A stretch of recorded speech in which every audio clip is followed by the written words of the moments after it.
Welcome to the annual Moshiach event, 28 Nisan, a day to reconvene, connect, and recommit to the Rebbe's most central and potent message. Tonight we will focus on the theme, Time to Teach. A symphony of stories, tools, and Farbrengens with the intent on empowering every Chassid to share the message. Teach about Moshiach with clarity and certainty. The Moshiach office at Merkos 302 would like to thank corporate sponsors.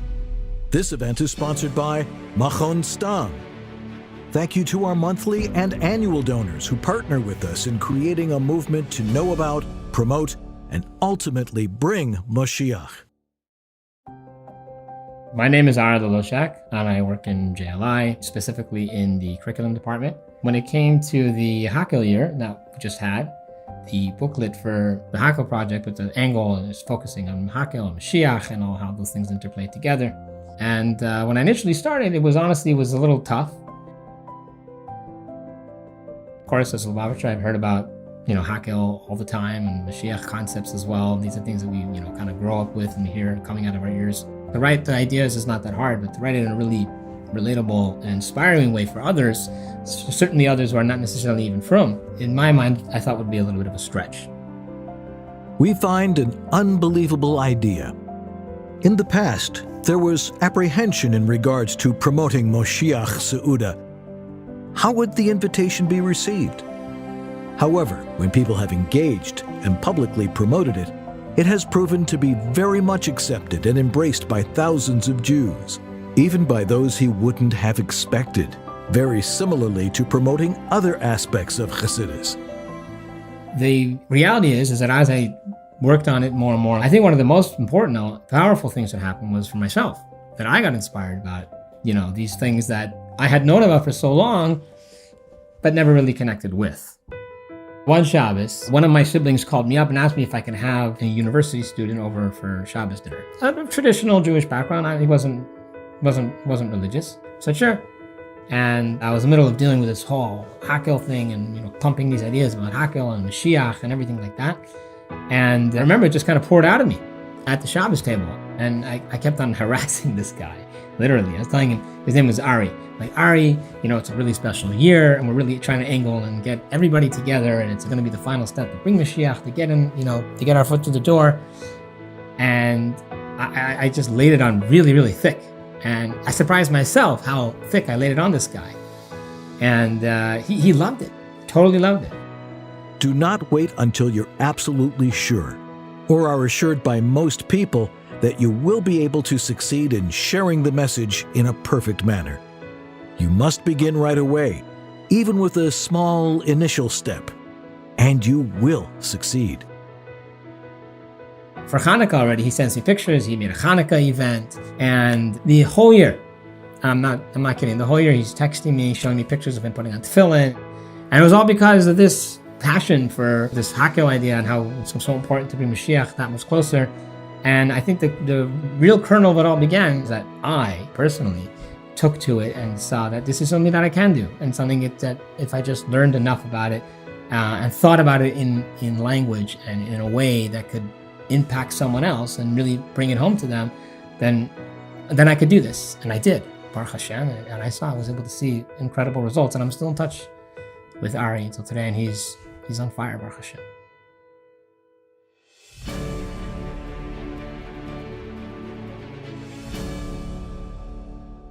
Shiramaylas Elecha Nasasi Es Ine Hayoshvi Bashamayim. Hine Chaini Avadim Al Yad Adonehem Kein Shivcha Al Yad Virta Kein Einenu El Aranai Ad Shicheanenu. Hanenu Aranai Hanenu Ki Rav Savanavuz. Rabas Savala Nafshenu Alag Ha Sha'anim Habuz Legoy Yonim. Let us welcome Rabbi Moshe Kotlarsky, founder of the Moshiach office and chairman of Merkos Suite 302.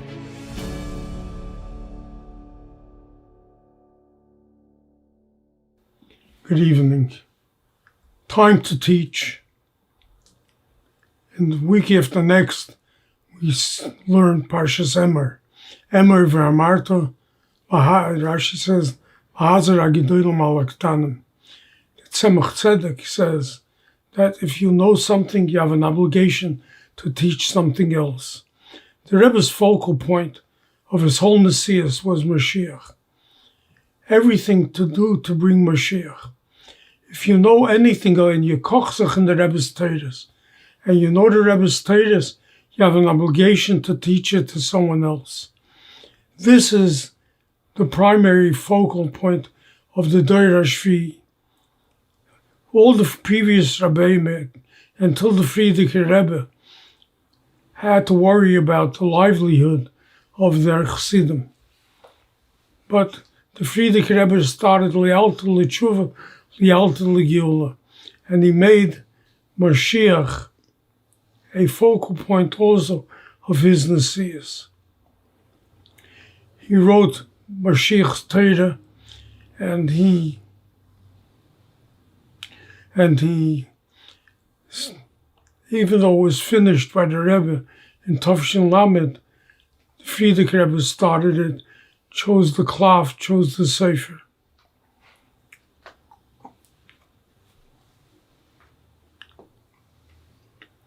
I'd like to share with you a story that I heard from the grandson of the person involved. There was a Jew who lived in Williamsburg, Matasio Yaakov Zelkfeld. He lived in Poland, he was born in Poland, lived in Poland of the years when there was Sholom v'Shalva, when there was peace. And he remembers growing up as a frum Yiddish bacher. The Nazis, Yimach Shemam, came and took him, and he was very able-bodied, so they put him to work. They degraded him, they hit him, they did everything to him. They even wanted to kill him, but they didn't because they didn't want to lose their opportunity to use his able body to work for the Nazis. The war ended, he found himself alone. No father, no mother, brothers, sisters, grandparents, all alone in the world. He didn't know where to go. He didn't know what to do. Where is he going to build a future? He had no home to go back to. He traveled in Europe and came to a little town near Auschwitz, where the Nazis, Yimach Shemam, only burned half of it. So he went inside and he saw a group of Chassidish Bachrim sitting with a mashpia. He doesn't remember the name of the mashpia, but it was a Chabad mashpia, he says. And Chabad mashpia was talking to them, and he says to them, the Nazis stole everything from us. They stole everything. They took our parents. They took our brothers and sisters. They took away our children. They took away our mezuzahs, our tzitzis, our lulav and esrog. But there's one thing they didn't take away, and that is the Yetzirah. So we have to strengthen ourselves, miskaber kari, because this is the final fight, and this is only going to take place. We have to fight and build so that we have a future. And everyone was crying, and he says, his grandfather says, he was crying with them. The mashpia had given them mashke, and give everyone mashke to lift the spirits. And everyone was devastated. But then he said, the one thing they weren't successful to take away was the Yetzirah. This, only Mashiach will take away. And this is why we have to fight to bring Mashiach, because this is what will be the final fight. He built a beautiful home, lived to an old age, and after every child, he said, I won over the Nazis. Everyone wants Mashiach for a different reason. I need Mashiach because also I need Mashiach because I need a refuah. Some people need a Mashiach because they have to pay the mortgage. Some people feel Mashiach because they're in debt other ways. Everyone needs Moshiach for some reason, but there's a primary reason. When I was sitting shiva for my mother, a group of rabbis from Williamsburg was sitting there. A new Baal Tshuva walked in, said the pasuk of Nichem Avelim, and then he said, and Mashiach should come right now. One of the rabbis asked him, why do you want Mashiach so he said, if the Rebbe wants him, then it's a good thing I want him. I want him because the Rebbe wants him. And we need Mashiach because the Rebbe instilled in us in 42 years that Mashiach is this thing that we need to end Golos. So wake up, Yidden. Wake up from the dream of Golos. The Geula is coming swiftly towards us. We will march to the Geula with the Rebbe, B'ezras Hashem, speedily in our days. I grew up in Brooklyn in the early 80s in a neighborhood called Seagate, which was predominantly Jewish. I grew up in the home of my father's parents, both of them Holocaust survivors, tattoos on their arm, and they shared with me the strife, the struggle, this unreal, inhuman experience that they went through, escaping from labor camps, being liberated.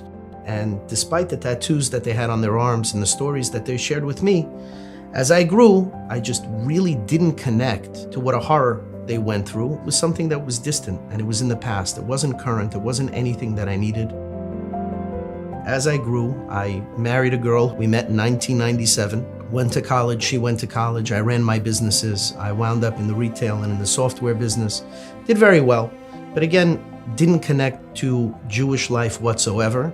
At the request of my father, I gave my son a bris, but I didn't know why.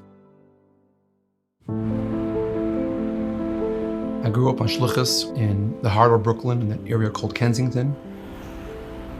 While I was raised with the concept of Mashiach as a very central point of Shlichus, when I myself joined my parents on Shlichus, there was a tremendous fear of presenting the ideas of Mashiach, especially to very, very secular people. It's foreign, maybe to some it's not even a Jewish concept, and I think because I was so passionate about it, but I didn't have the ICs, I didn't have the terms how to explain it, it was always something that really bothered me. A round of applause for the whole wide world! By the kiddos, we were sitting amongst friends, and we were talking about that there's a real need to have proper ICs, better ways to be able to present the idea of Geula. We shared different ideas of how we could speak about it openly and freely, even to a very secular looking guy. A few weeks after that Kinus Shulchan Farbrengen, I remember one winter Shabbos morning, in walks a Yid by the name Steve. Around the time my son was 5, my daughter was 8, there was a major health crisis that took place in my home. And the way that the crisis was resolved made me take a step back and start questioning certain things that were taking place in my life. Thank God the medical issue resolved, but the thoughts and the questions stayed. And I decided one Shabbos to dig up my old talis. The creases were very, very fresh. I walked a half a block and I walk in and I see a pile of talisim, people sitting on folding chairs. I sit down and I start reading in English. And at the end, I'm invited to stay for Kiddush. Because the topic of Geula was something that me and my friend just Farbrengen about, the topic of Geula came into a conversation right away by that Kiddush. When this conversation about Mashiach bubbled up to the surface, it really changed my frame of mind. I told him these ices. Do you know what the difference is between a wandering Jew and a journeying Jew? A journeying Jew has a destination. Steve, gotta know the destination. I realized that growing up, Yiddishkeit was about maintaining customs and traditions. And I never connected to that. It was about keeping a flame alive from thousands of years ago, and I just couldn't find meaning for that in my life. When I learned about Mashiach, and I really understood this concept, It became about being on a mission. And I was able to see very, very clearly that maybe what I can do is not global, but in my world, I can do it. And that's when everything changed. So I went Kingston Avenue to a wonderful surfer by the name of Rabbi Raskin, and I got myself a pair of kosher tefillin. I offered him, how about we make a shir in his own house as a schus. I remember Steve's excitement. I remember how he jumped up from his seat when I told him the vert that he has the responsibility, as the Rebbe says, to teach. If you know Aleph and you know someone else who doesn't know, teach Aleph. You have a responsibility, and therefore you also have the koyach to actually change the world, your world, and make Mashiach a reality. Yes, of course. It's about Avraham Avinu. It's about Moshe Rabbeinu. It's about Zaidi and Bubby. But it's also about how to take all of that, all the self-sacrifice, all the underground yeshivas, all the tattoos, and all of this, and turn it into something forward-facing. My children today are in Cheder. My daughter just competed in Chidon. She saw Aleph for the first time 3 years ago. And we owe it to people to show them how they can live. It's the integral part of the reaching another Yid. This is how we live. This is how we think. This is how we breathe. This is our call to action. How can we not share these concepts? This is how we activate the world. When we talk to Balabatim, when we talk to business people, when we talk to people who have influence, these are the people who can move the dial more than even people within a firm community. Today, I would never dream of calling myself Steve. Only the IRS calls me Steve. Today, I'm Zalman. I walk with my children. I live in Goshen. I walk 2.6 miles in each direction every single Shabbos. My kindlech walk with me. We wave to everybody on the street. People stop and they say how impressive it is that they see this. The concept of Mashiach belongs to every single Yid. The same way that we dance with this on Simchas Torah with a closed Torah because it's our inheritance, Mashiach is no less our inheritance. To understand that we can have a limitless existence in a limited world is something that absolutely needs to be discussed. It's an achras, it's a responsibility. We have to do it. We don't have a choice. Language and presentation are key components of successfully executing our mission as the Rebbe's Chassidim in the generation. A mission defined as bringing every Jew into the fold. The more esoteric, the more difficult to craft. When it comes to an esoteric topic such as Moshiach, it can be very difficult to capture and craft.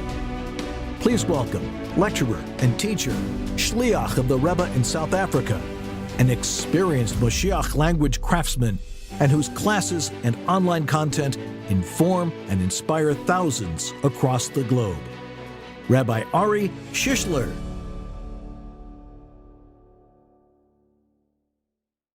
I feel like if we were having this discussion just a few months ago, we would be having a very different discussion. It's probably not hyperbole to say that we've transitioned from a world of, at least in the context of Mashiach education and discussion, we've transitioned from Kabbalas El dominated to very much not Kabbalas El dominated.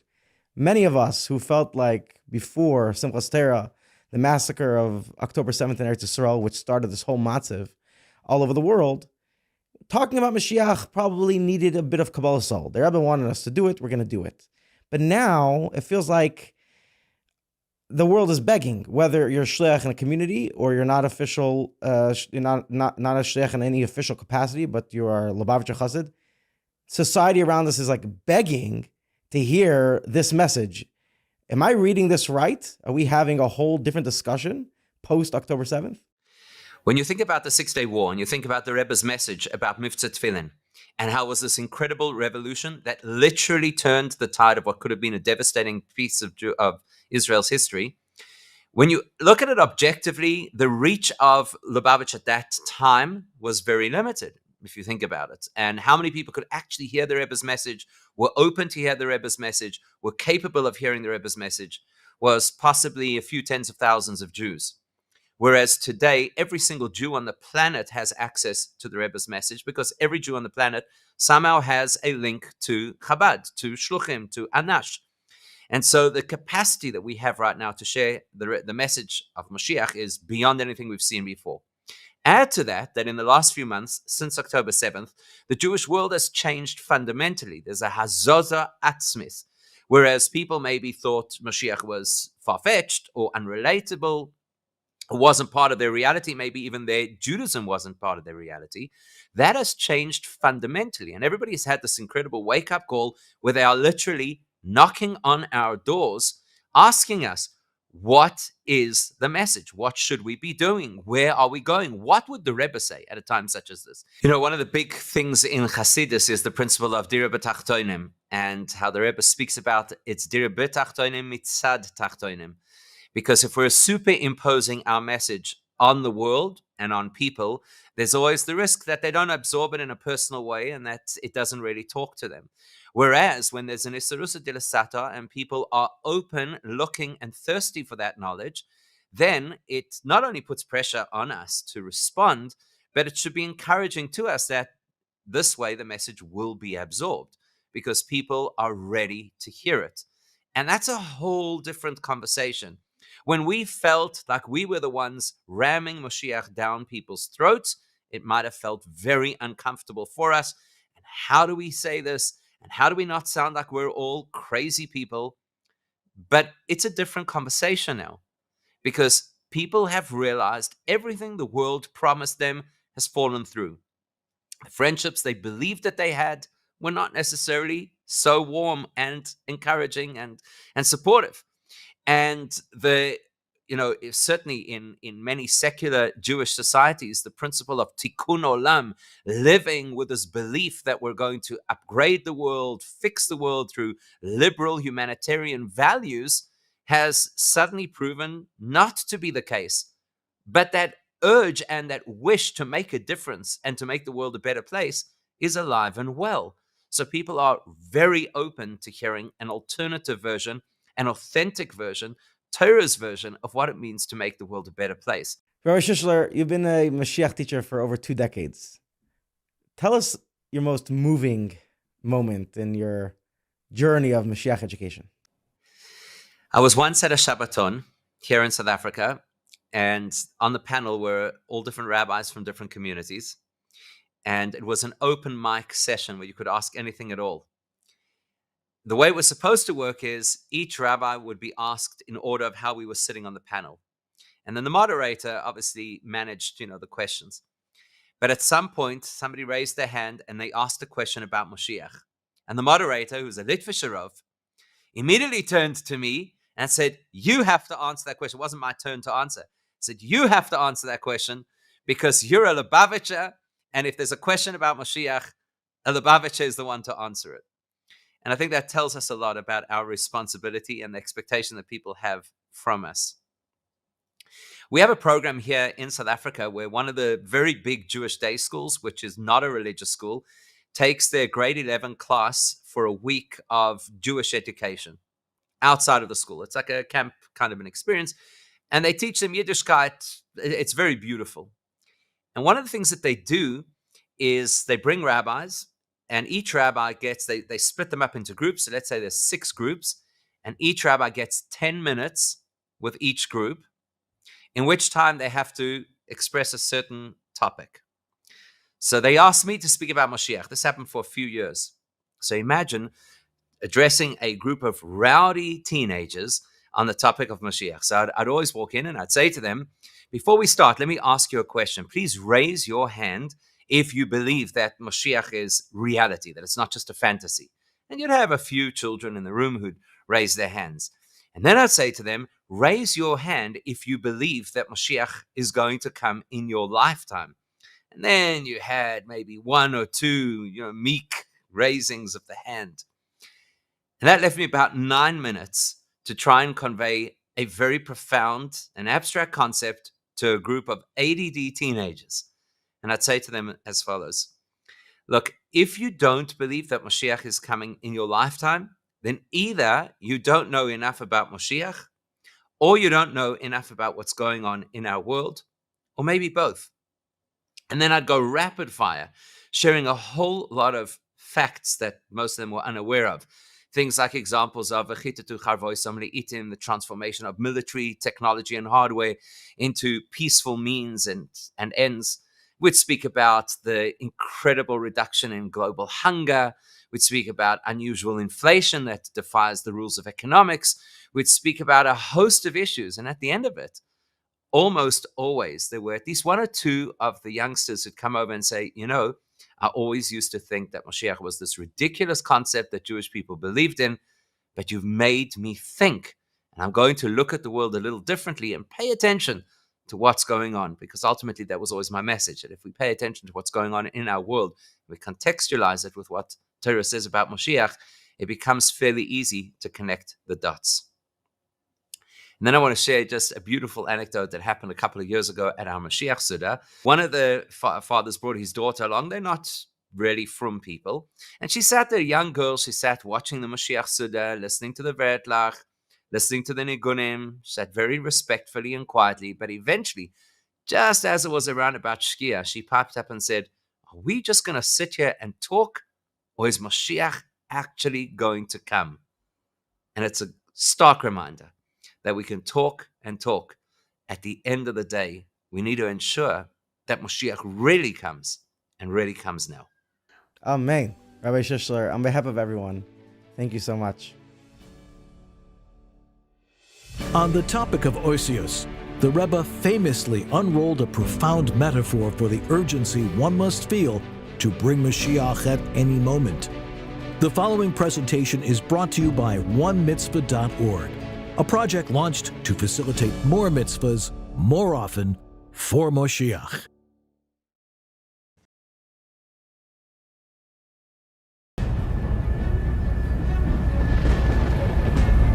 Muss man mit Fassem sein, Biasse Scheisse, Biasse Reis, als jeder soll wissen, als durch sein 91. Meister und durch sein 91. Gibel und durch sein 91. Machschowe soll wissen sein, als Retzach wegen Jikwisse dem Mashiach.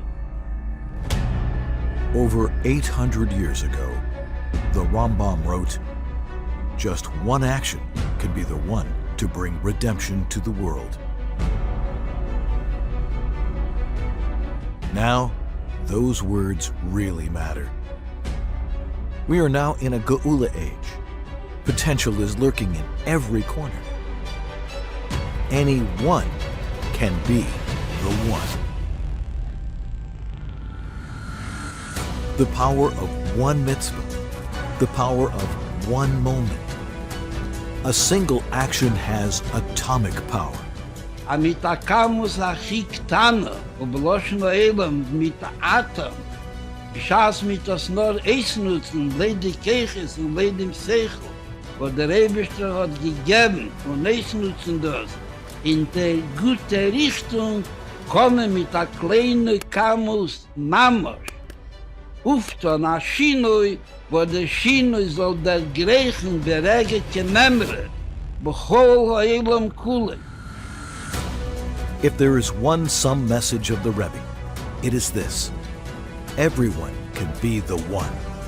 Every moment can be the moment. Teil die Scheide, was kann ein Mensch schuften? Und was kann ruften mit ein Meister? In Asami Neffen, was bringen die Schuhe war Zoll zu der ganzen Welt, sagt man, der was quetscht an dem Knäppel, ist nicht mechuiv sein der größer Melume und verstehen, was der Atem arbeitet und was durch den Knäppel wird das ankommen zu Seif Kol Olam Kule, das was wird von dem verlangt, mehr nicht. Der meiste Pschuter, soll anquetschen den passigen Knäppel in der passigen Zeit, und dann das wie mit das. Pursue the possibilities. Channel the occasions. Turn your personal moments into a mitzvah opportunity. For you and those who show up for you. The world must know of what is at stake and the responsibility of every person alive today to attempt all the buttons they possibly can.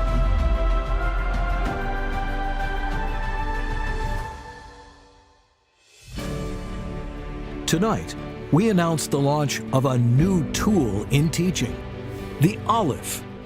This Moshiach study series is a weekly release of intriguing and insightful topics in clear and relevant language. This can be used to teach any level of affiliation and can be utilized by shluchim and balabatim alike. Sometimes it's our familiarity with the concept that may hinder our ability to teach it to the uninitiated properly. We all wish we would have oisios, proper language and presentation when teaching about Mashiach.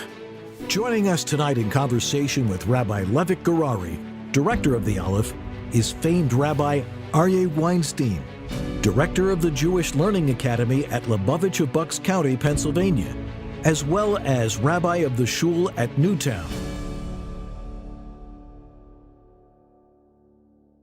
As someone who deals with Yidden and has taught about Mashiach, thought about the Rebbe Tachtonim, it would be very, very beneficial for all of us that are the aspiring teachers about Mashiach to get a little insight from you on what would be the easiest and best way to share and really to get into people's minds these topics, these concepts of, the Rebbe Tachtonim and the purpose of creation.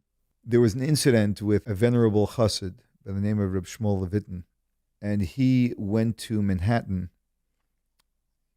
for a particular purpose, and he took with him a young American yeshiva boy, Rabbi Yitzchak David Groner, and they went to a high-rise building in Manhattan.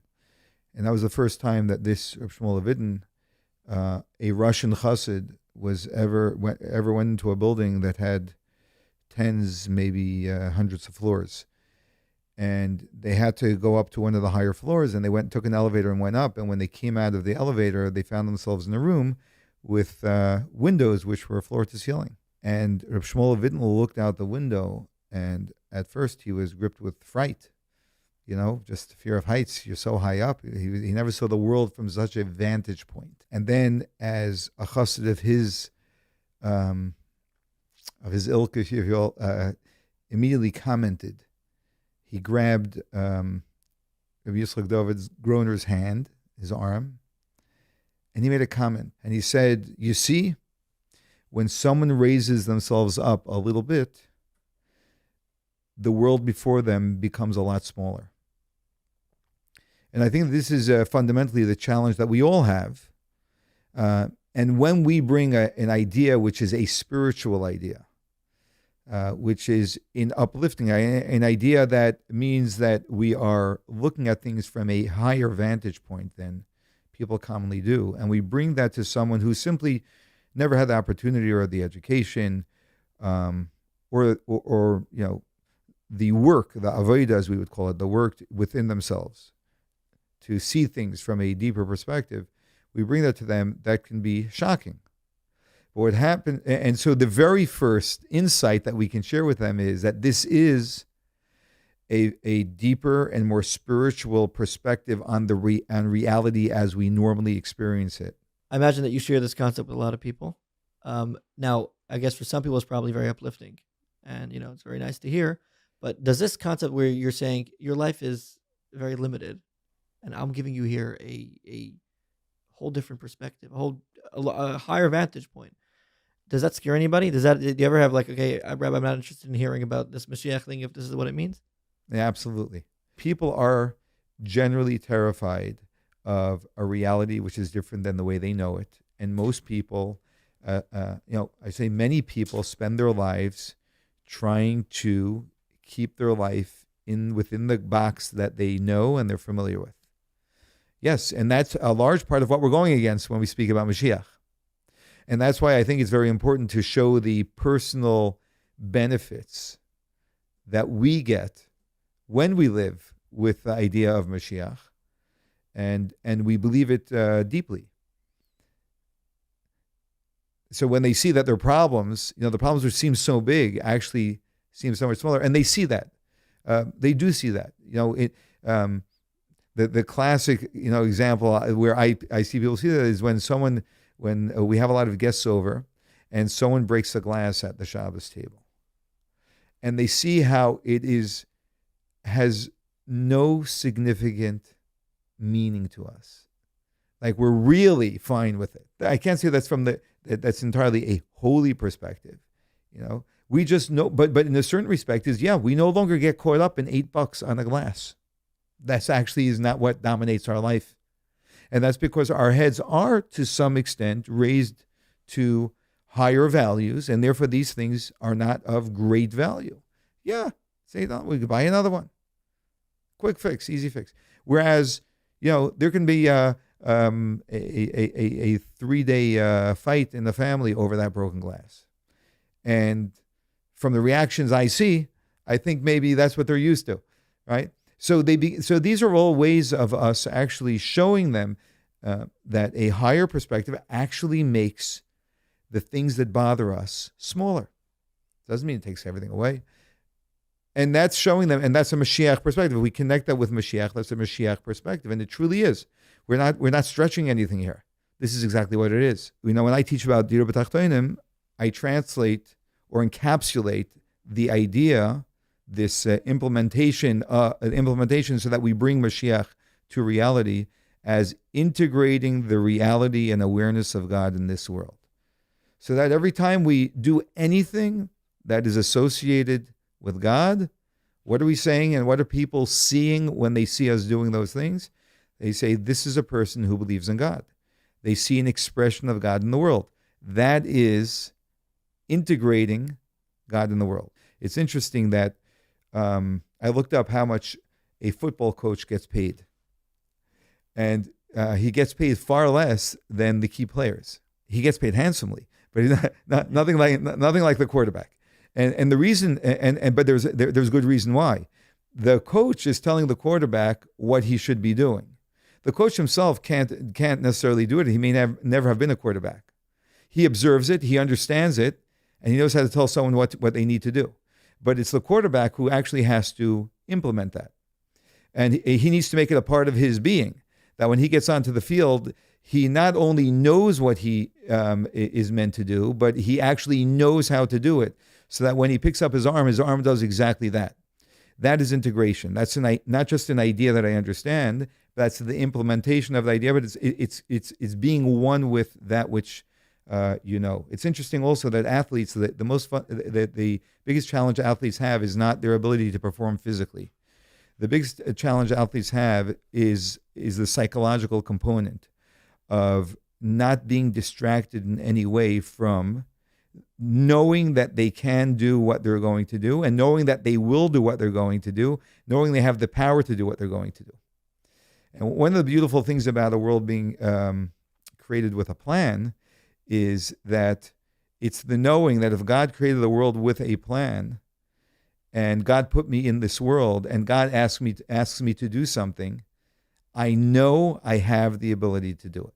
I would imagine that, as a active shliach, as a rabbi who has to deal with people, who gets to deal with people every day. As an honor. Yeah.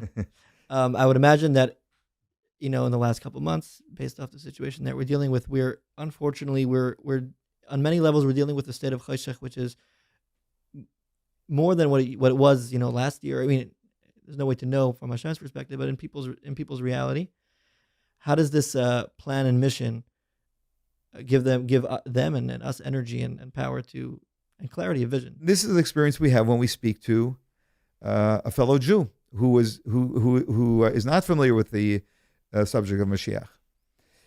Their resistance is not even a conscious resistance. It's just a resistance by everything they know. They just know the world very, very differently. And us understanding that will help us make them more comfortable in embracing this new idea, not as you need to accept this, but I want to share with you how I see the world. When I have a mission to get you to believe in Mashiach, right, that itself lacks some integrity. Yeah, that sounds strange. Sure, I'd love to hear more. Yeah. And by the way, integrity is Dira B'Tachtonim. Integrity is integration. integrity, integration, right? Integrity is that when we're being authentic, right? True to. So Mashiach is not an idea that I want you to believe in the way I believe in. Mashiach is how I live my life. And I'm simply sharing with you that the reason why I lead a life like I do is because I know this to be true. And so sometimes when we are coming to someone and trying to get them to know something, sometimes that shows up almost sometimes like when the person that is not getting it, they'll question, and it'll almost be like a disagreement, and I'm going to prove it to you. That puts us at odds. We're not on the same, we're on opposite sides of the table, right?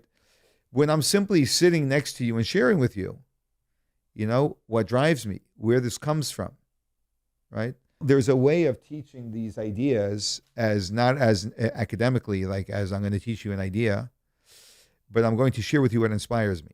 So I'm not teaching you an idea. I'm sharing with you something that, an idea that I know that inspires me, right? That itself is a way of doing this. So in a way, personally, I can tell you for myself, this is really is a learning experience for me, as that I'm learning a lot more about Mashiach, and not only learning about it, but integrating it, as you're saying, with the process of working on it. And I feel that every shliach that's going to use it, anyone not shliach, everyone that's going to use it will, on some level, feel that experience as well, where you can suddenly see how, when you talk about B'riyas Ha'olam, Mashiach is a central fact. When you talk about Matan Torah, it's a central fact. You talk about Yossi Mitzrayim. Again, the sichas tell us, but when you give it over to somebody else, and you have to give it over in words that make sense in English. You can't just say, this is what it says. I know, I believe in it. That really changes a lot. Yeah. Actually, to me, this is a critical component in effective teaching. Even when we're teaching, like when I teach a full-out class, right? It's an hour and a half, whatever it is, right? When I'm teaching it as an idea that you should know, I'm weakening my teaching. But when I'm teaching it as an idea that I know, that's a beautiful idea, it makes it more available to the student, because I'm not pushing it down their throats. I'm not imposing. So that's what I'm trying to convey over here. So even teaching this, and it's a teaching style, right? I'm teaching it as I relate to it, not as you should relate to it. Yeah. When someone sees that I am genuine with it, that makes it so much easier for them to be genuine with it. Thank you very much, Rabbi Weinstein, for coming here and having this conversation. It was a very, very enlightening and very helpful conversation. I hope that a lot of the concepts and ideas that you shared will be used and can be used by whoever's listening and whoever wants to teach about Mashiach. What we're presented here, what has been discussed and been referenced countless times, is the Aleph, which is a new Mashiach education tool. Short, standalone, 20-minute, no prep, text-based Mashiach education that can be learned with chavrusa or a small group of people. Very, very helpful tool, which we're launching right now. So if you're interested, or I hope you are, sign on to thealeph.co, log in, and buy in. Of course, the first 6 months are free. And the one thing I can say is give it a try. Try it once, learn it with one person, learn it with two people, and you'll see our company guarantee is that they're really, really going to like it. With its articulate and resonant language, the Aleph educational series guarantees to be an engaging experience for the uninitiated. Try it today. The Aleph. Relevant, refreshing, beginner-friendly, standalone lessons, no prep content, weekly release, and text-based. The Moshiach education you've been seeking.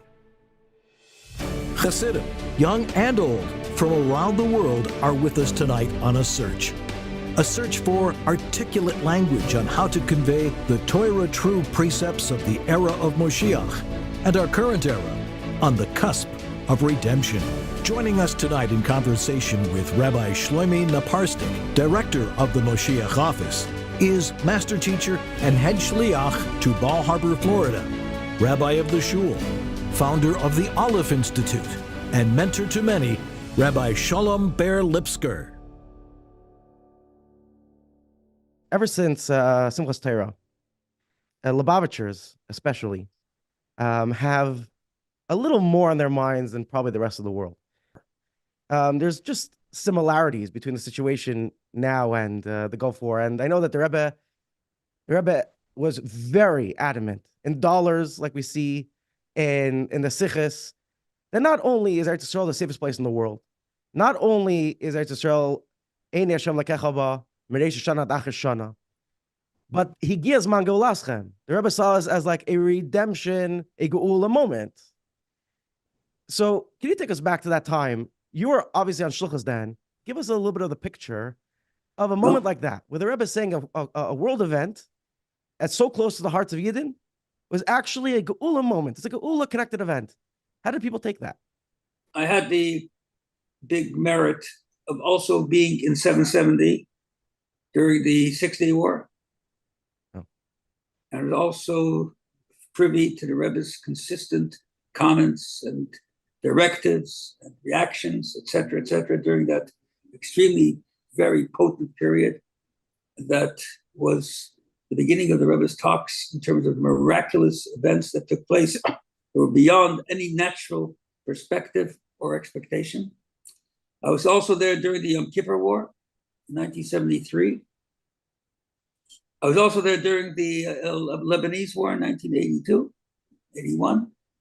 And as you referenced, 1951, 1991.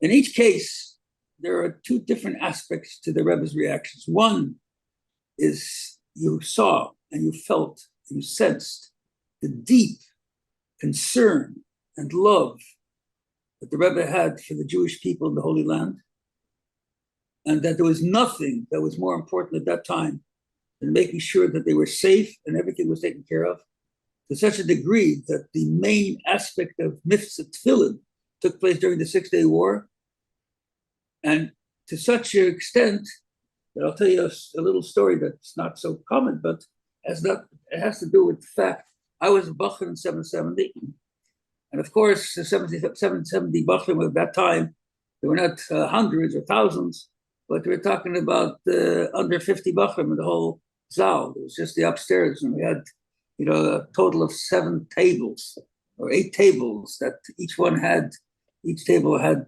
8 people on it. That was the Tish of 770. We davened Mincha and Ma'ariv and Shachar at the Rebbe, and we lived upstairs in that little space. So Fridays, during the summertime, there would be during the wintertime, the Kohanim would say the Pilpul Shabbos night. And during Fridays, during long days, they would say the Pilpul Friday afternoon. So before the end of Seder, Rabbi Mentlik, who was the Moshiach, he would give me permission to get a New York Times and to read just the information about what's going on in Israel. And he would give me 10 minutes after the Seder, before we went to Mitzvah Tefillin, to give a synopsis of what's going on, because otherwise they didn't know. They're here and there. Nobody had radios, nobody had access to those points and so forth. So that interest of Israel and the concern for Israel took place even on the most profound and intimate and personal levels of Bachrim being developed, because this was quite unusual. So there's 2 aspects to how the Rebbe reacted. Number one was this extraordinary energy, power, concern. You saw that there was a primacy in this whole event.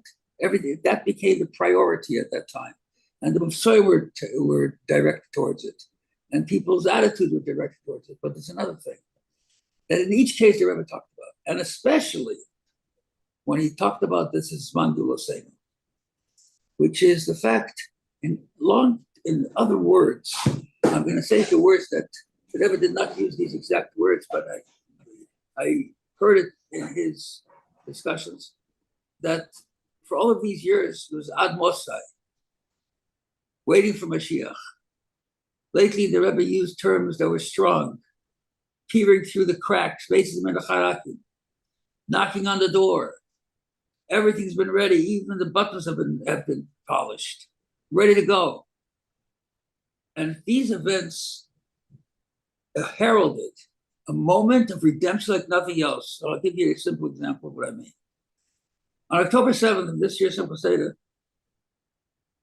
of course, everybody's interested in what the Rebbe said. In fact, it was before that even that I made sure to read most of the sichos that I have in the Sichos Kodesh particularly because they more the language of the Rebbe during those periods of time. But here, on October 7th, what happened? What do you tell people to go out? 6-day war, let's say. We went out right after Seder, and for hours we were wrapping tefillin with Jews everywhere in the streets, everywhere we could go, the furthest reaches. Every one of the Bachar was a mitzvah film. What's the mitzvah film? The Rebbe said that here, this is not a local event because Jews are koim acha shlema, and therefore we are in war just like they're in war. But they're in war, what they can do is shoot guns and protect the land in a way that Mesilas Nefesh mamish. And our Mesilas Nefesh is Mesilas Haratzon. So we have to do what we have to do. So wake up, Yidden, because that's the key. The key of Jewish redemption has nothing to do with Goyim. It has to do with Yidden. It has to do where we are. But now he says, the Rebbe intimated, Mashiach's waiting for us. He just says, get every Jew to put on tefillin as much as you can. What's it going to take when Mashiach comes tomorrow? Mashiach comes right now. He reveals himself right now in the face of Mashiach. They're going to rip your tefillin off your head. Why should you have tefillin? I shouldn't have tefillin. They can say to you, why didn't you tell me about tefillin? Why didn't you tell me about Shabbos? Why'd you keep it as a secret from me? Guys, get out there and touch every... No Jew said no to me since then. Not a single Jew. Nobody that... People that know I'm put on tefillin before, they didn't say no to me. They'll put on tefillin. People that said no to me before said, I'll put on tefillin. So my thinking was, I said right away that day, I said, this is a tipping point of Jewish history. A moment when every Jew woke up. You have access now to talk to every single Jew. They just have to knock on the door and invite him for a cup of coffee and tell him who he is. That's what it means. We are at the redemption. I think that people struggle with that language. People are looking for, as I say, oisius. What kind of oisius can we tell a typical North American Jew? You're talking about people struggling with language? I disagree with that. They don't understand the concept. That's why they're struggling with the language. Oh. If you tell people, what kind of world? You know how many people now say, boy, we could use Mashiach. What's Mashiach? Mashiach is not some magic that's going to come to the world. Just there won't be any, we won't be having Shivit Malchias. There'll be Pashadim from Chassid. But what's Mashiach? Mashiach is a balanced world. A world where children are not thrown out of schools. A world where husbands and wives operate in a more healthy way. A world where our kids are safe, a world where people's interests are more goal, mission, purpose orientated. That's Mashiach world. You have to have a lot of learning going on. This is not conversation that you have when somebody says, how come you guys believe in Mashiach? That's not when the issues have the most important effect. You have to learn on a consistent level. Learn and teach. We have in our shul on a weekly basis, over 40 classes every week. College level classes in Tanya, in Rambam, in Gemara, Chassidus, and Maimonim, etc., etc., etc. That changes the outlook of the community. They start looking at the world through a different aperture, a different lens. They look at the world through a Torah lens, which is completely different. 99% of Jews look at themselves through goyish eyes. How the world looks at us, not the way the Torah looks at us. So learning is a critical factor, a real critical factor. In our community, Mashiach is a common language. It's a common conversation. It's not something that's out of the blue. Not something mitsuyan, like a special topic. No, this is something that's regular, part of our daily conversations, our daily learning. We need to mature our thinking. Chassidus demands a different level of thinking. Higher form, a more broader perspective, a recognition of things that are outside of our tangible, physical, corporeal, limited space. You know what the key is? One more word? Yeah. Consciousness. We are not conscious of Hashem in everything we do. Did you notice that the Rebbe never did not kiss a mezuzah? Never did not kiss a mezuzah. Never. Mm-hmm. Every mezuzah he walked by, he kissed. Touched it. I mean, you watch a person over 50 years. I mean, sometimes you got to walk by a door and kind of miss it. So how did that happen? I think The Rebbe's thinking about changing the world, and then he thinks about the mezuzah. Right. You forget. Right. The mezuzah to the Rebbe was not something hanging on the door. It was the Eibishter. When he walked through that door, he felt that energy. He didn't have to think, oh, there's a mezuzah, I got to kiss it. He felt that energy of the mezuzah. He was conscious of the whole thing. He was a different level. You live your reality of spirituality. It's completely different. I mean, we're not Rebbe's, but if we're shluchim, he pulls us along with him. Mann Islam ist der Recht, als der Hein Banach soll noch nicht kommen, Moshiach, was recht, als soll ich morgen soll noch nicht kommen, Moshiach, und übermorgen sollte nicht kommen, Moshiach.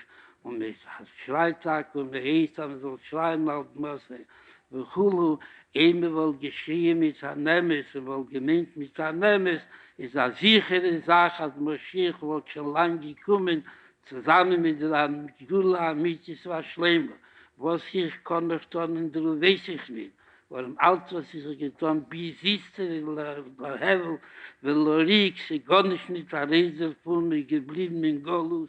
Und was noch mehr, wir ist geblieben mit der Gol in den Golus, bin ich mir echt, wenn geht, zu Avedes Hashem.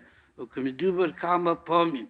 Mir ist eins gesagt, was ich kann noch tun, ich gebe das über jeder von euch, und tut alles, was ihr kennt, und seht Farbrengen, Moshiach, denke von Yad Mamosh, in der Levin, die Unionen-Tlake von Eris, die Teo, aber den Kehlen, die Tikkun, und wie hier rotzen, als Sobkov, sollen sich gefühlen 10 Nieden, was werden sich einnackschen und sagen, als sie muss nicht werden.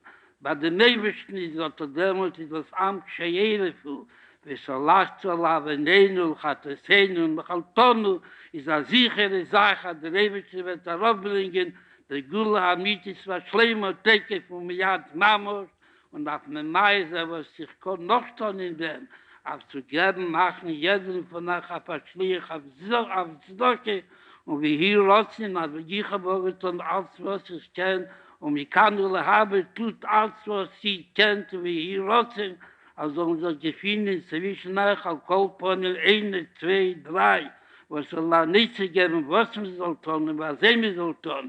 Weil man soll echt fühlen und soll sein, denke von mir, Mama, schon mit der Simcha betuv levo. 9 days after that shocking Sikha, the Rebbe launched the campaign to learn Moshiach Torah topics as found in the myriad of Torah sources.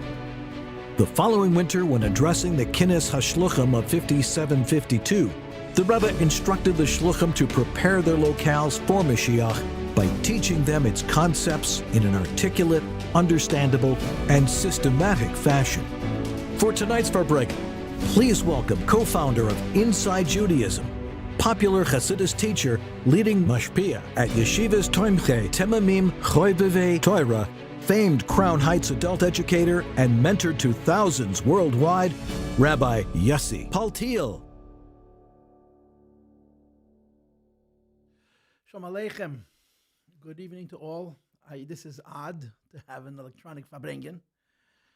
And I'm going to say L'chaim, even though I find this strange. I'm talking to you, and you're listening to me. So we're here together, in spite of the fact that physically I'm alone in a room, more or less. So Shalom Aleichem to everybody. Welcome. Thank you for coming and joining.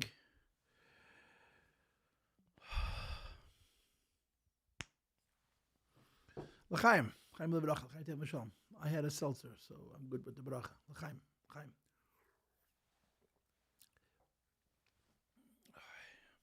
You just watched the Sikha that the Rebbe spoke 33 years ago tonight. 33 years ago tonight.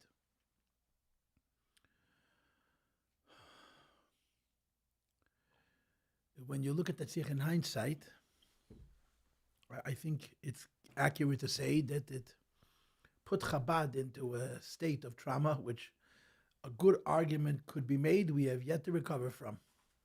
The Rebbe gave us a shake that in the world of the Rebbe, who was in the habit of giving people shakes, this was a whole nother level. We were unprepared for it. we had a very difficult time managing it.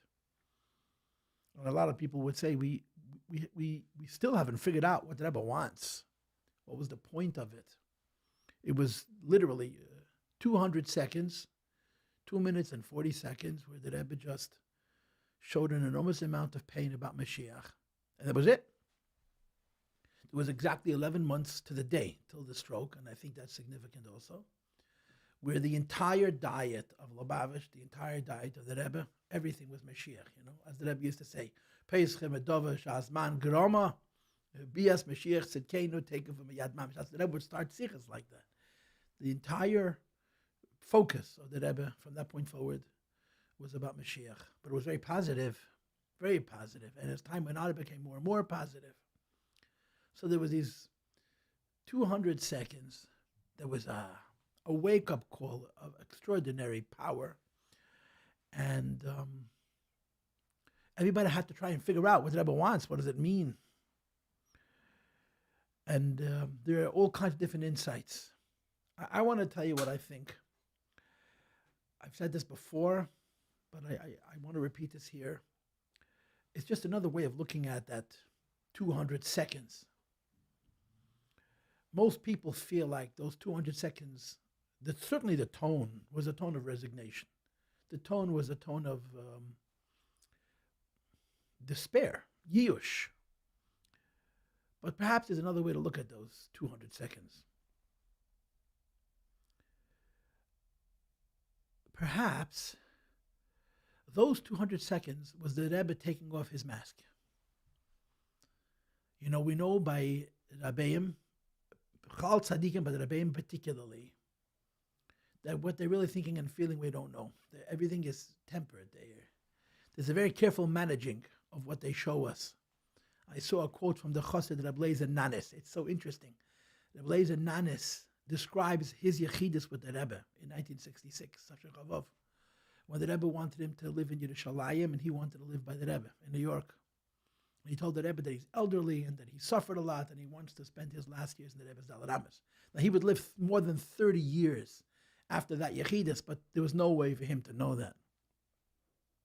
And the Rebbe said the soldier goes where the commander tells him and not where he wishes to go. And he uses a very interesting expression. He says, ich hab keinmal gehört, a Rebbe reden mit azat Tekef, sind ich hab gehört die Farbrengens von Rayatz, Bechayev von Rashab.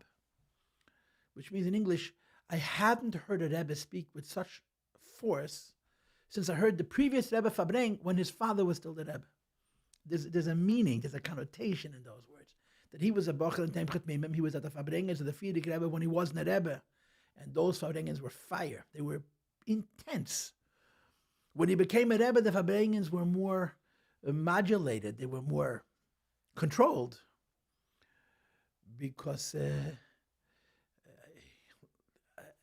power of the words of a Rebbe are so extraordinary, a Rebbe has to be very particular, careful. Like the Rebbe used to say, Simchas Torah shat nicht, but the other 364 days, darf man sich eaten. Words, a Rebbe has to be very careful with his words. What we saw, what we experienced, Chavchas Nissen, was a power that was extraordinary. And one way to explain it is that Rebbe showed us how he feels.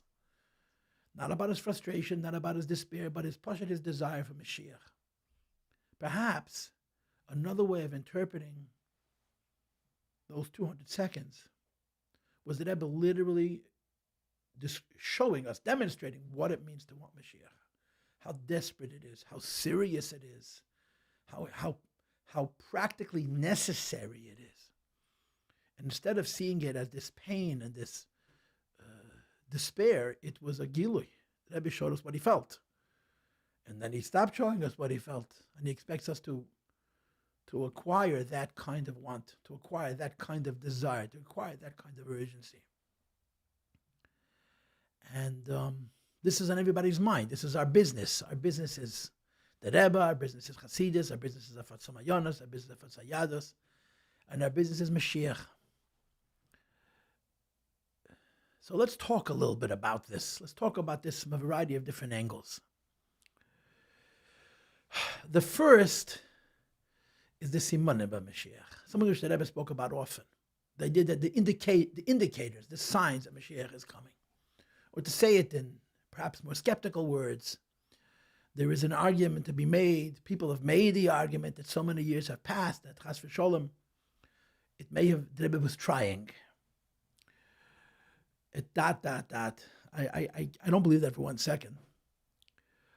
But it's because the Rebbe didn't just say he's bringing Mashiach. The Rebbe proved in a variety of different ways that the world is holding at the threshold of Mashiach. He gave many simanim. I remember a siche, the Shabbos Pashas Tel Des Tov Shin Nun, where the Rebbe asked a question. The people are saying, why am I talking so much about Mashiach and speaking about the imminence of the coming of Mashiach? Where do you see changes in the world? And the Rebbe spoke of simanim, indicators, signs that we're holding by the imminence of the coming of Mashiach. And the first, of course, is the Mishnah at the end of Masechta Sotah, that begins with the words Be'ikve Mashiach. At the end of the Golus, there are going to be certain conditions in the world that reflect the imminence of the coming of Mashiach, which has to do with disrespect, a breakdown of order, where people prioritize entertainment to meaningful living, to real, deep, and significant phenomena in all kinds of ways. The Mishnah even talks about inflation and a variety of different indicators which are so ripe. And the Rebbe spoke about this decades ago, that if you look at the world today, you see the simonim that the Mishnah describes and the Masechta Sotah being actualized in front of our eyes. And perhaps one that I should press on just for a moment is the preoccupation with pleasure and entertainment. You know, we live in a rich society. As much as we cry poverty, we live in a rich society. We call ourselves consumers. That means we take more than we provide. We take in more than we create. But we've become a civilization, the West, America in particular, that people live for entertainment. People live for vacation. People live for retirement. People live for laughing, for eating good food and drinking good wine. And they define themselves by those phenomena of entertainment. In other words, if a person has a life that's meaningful and purposeful and they entertain themselves for the purposes of relaxation, that's one thing. But when a person defines him or herself by their entertainment, this is what I live for, this is what I aspire to, that's what the Mishnah is describing at the end of Masechta Sotah as a siman of Mashiach. And that siman has, in the last 30 years, become far more acute, and in no way has it become diminished. So this is number one. This is the first aspect that Rebbe spoke about the Mishnah many, many times. Number two. Now, number two I know is controversial, but the Rebbe said it. And if the Rebbe said it, it's true. And what I mean when I say if the Rebbe said it, it's true, I mean that it's real even if it doesn't seem that way to us. We just, unfortunately, need to wait a little bit. It would happen to be the Shabbos of my Chassid. That's why it's so important to me. I got married that Monday. Shabbos Parshas told us Tov Shin Nun. It's in the Mugad Kasicha. But I remember the Rebbe saying it. It's published in the Sefer Asichas. But I remember the Rebbe speaking. The Rebbe asked the question. People are saying that I'm talking so much about Mashiach. And what is it in the world that indicates that there's any kind of real change to suggest that we're holding in the imminence of the coming of Mashiach? And the Rebbe said something unbelievably positive. The Rebbe said, Mizet in a halbe Welt, that's where the Rebbe phrased it, in half the world. Now this is only 30 years ago, but the population then was between 4 and 5 billion people. And he mentioned by name Russia, which he called Medina Seinu, China, he said it in English, China, and Hoidu, and I think he said India also in English. Then all of three of these countries, the Rebbe said in population, they're half the world. Between Russia, the Soviet Union, and the Republic of China and India, you have, at that time, half the world's population. I think it's still true. And the Rebbe said, in each of these three countries, we see change. We see movement, revolution. And they're all in the direction of tzedek v'yosher. In the direction, in Hebrew, the Rebbe said tzedek v'yosher, which means righteousness or justice and fairness. In English, the Rebbe would say goodness and kindness. I presume it's approximately the same idea. And the Rebbe said these changes are an indication of the imminence of the coming of Mashiach. But you see, here it's a positive siman. The first sign, the sign of the Mishnah Masechta Sotah, the Chazal, the Braisa on that, is not so gewaldic. It's pointing out a breakdown of civilization, a breakdown of respect, a breakdown of order, as a sign of the imminence of the coming of Mashiach. But this is actually very positive. When you see the world struggling towards becoming righteous, people becoming good, one of the highlights of those 11 months between when the Rebbe first spoke about Mashiach, Chav Zayin, the Rebbe called it Chav Zayin, by the way, not Chav Ches.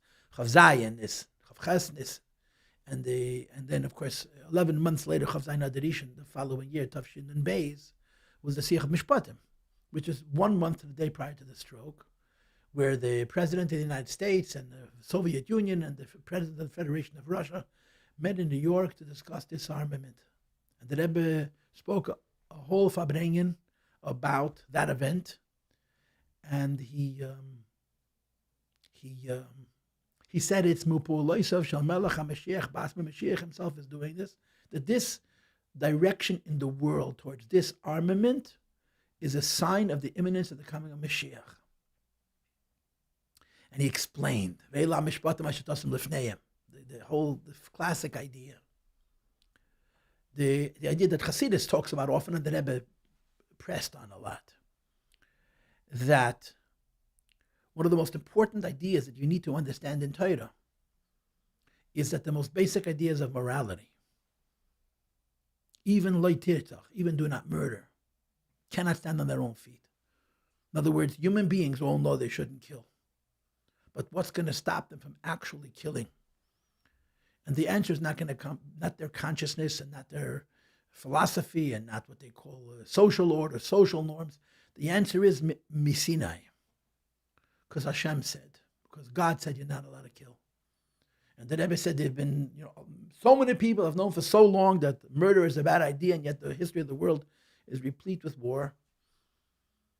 And the Rebbe said the idea that people get together to take actionable, practical steps to diminish weapons of war and to replace them with weapons of agriculture and so on and so forth is not simply because of mutually assured destruction, because the world has become so dangerous.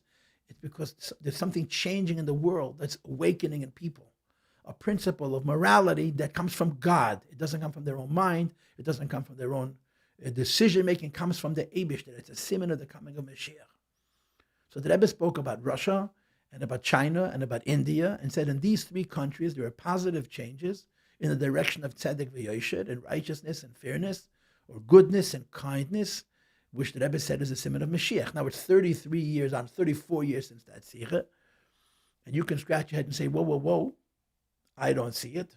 And I can say two things to that. First of all, if we don't see it, doesn't mean that it's not happening. And the second thing I would say is if we would be objective about what's going on in the world, rather than react to the way news is reported and news is interpreted, we may actually realize that the world is in a far better situation than we're led to believe, because people are trying to create crises and fear in the world so that you should continue listening to them. In other words, when you follow the world, especially what's happened in the last 6 months, you certainly get the impression that the world's a terrible place, it's going from bad to worse, and all the other things. It's not only the facts that are being reported, but the tone and the spirit and the direction that the person reporting that news is providing you. If you can separate yourself from that, you may actually see that the world is a far better place than people would like you to believe, and it's a far better place than it's perhaps ever been. And so those are two different points that I'm making. Number one, unfortunately, there's Lamachar. If the Rebbe said there's change in China and in India, there's change in China and India in a positive direction. Change in the Soviet Union, we witnessed. It was one of the greatest miracles in the history of the world. The Soviet Union went away, just disappeared.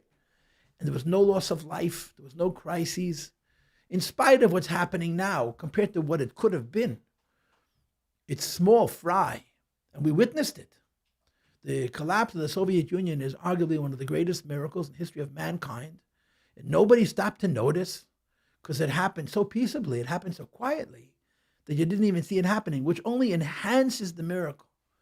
This is another area that the Rebbe spoke to as simonim, as indicators of the imminence of the coming of Mashiach.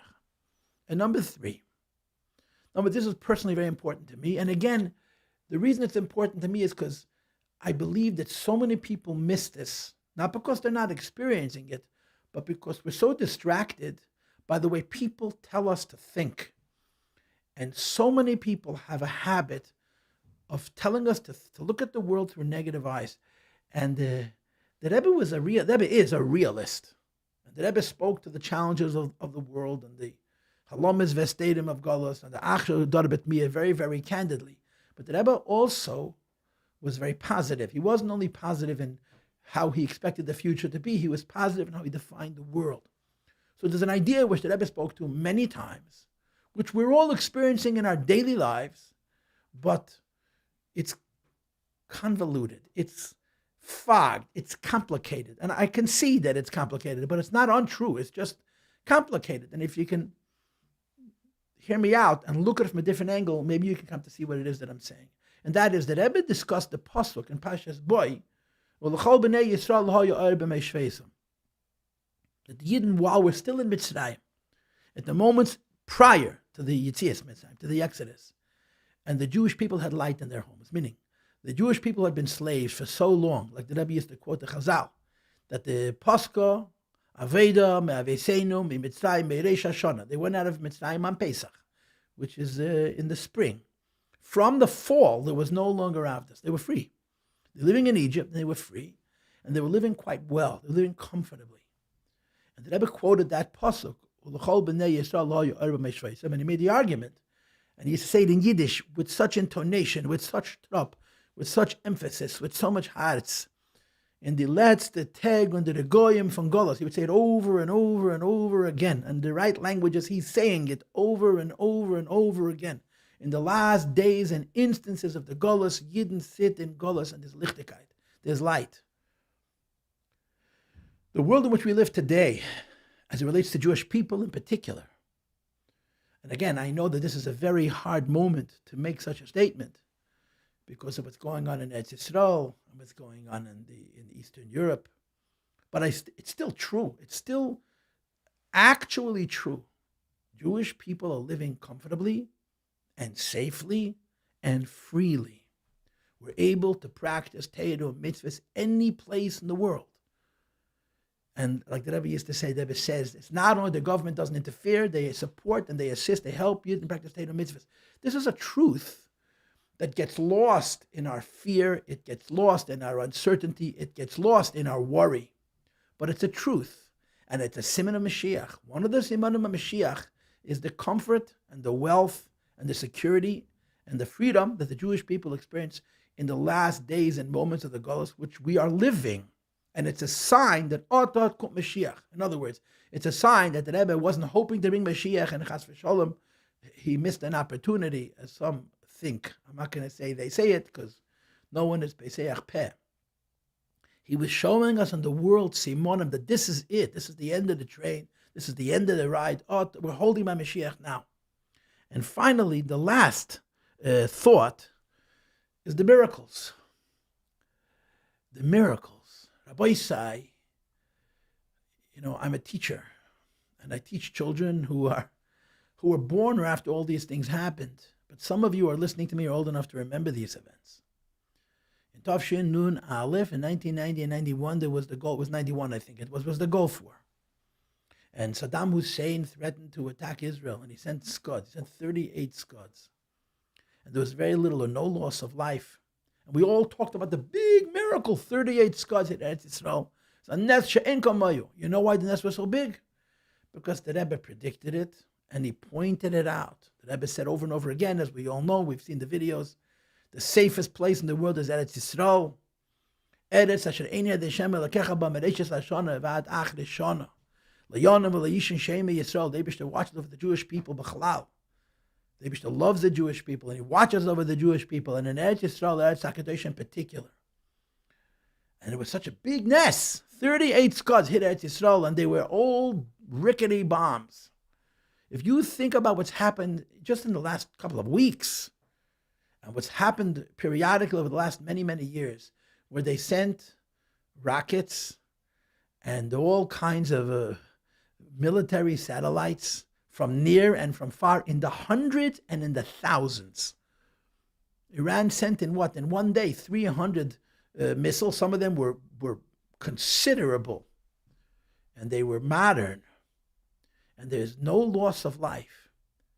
And the fact that nobody says, what a ness, is only for one reason, because it's Gimel Tammuz, because there's nobody pointing to the miracles, pointing out the Nisim and the flies. If 38 Scuds was a miracle, I remember, I don't know how many years ago it was, there was in the summertime, they sent from Gaza, which is next door, it's not a couple hundred miles away, 4,000 rockets, and there was no loss of life. 4,000 rockets. In other words, 100 times as many as the miracle of the Scuds that happened 30 years earlier, which the Rebbe celebrated, and nobody even noticed. Because kenet tongeviz mit finger, nobody pointed out the miracle.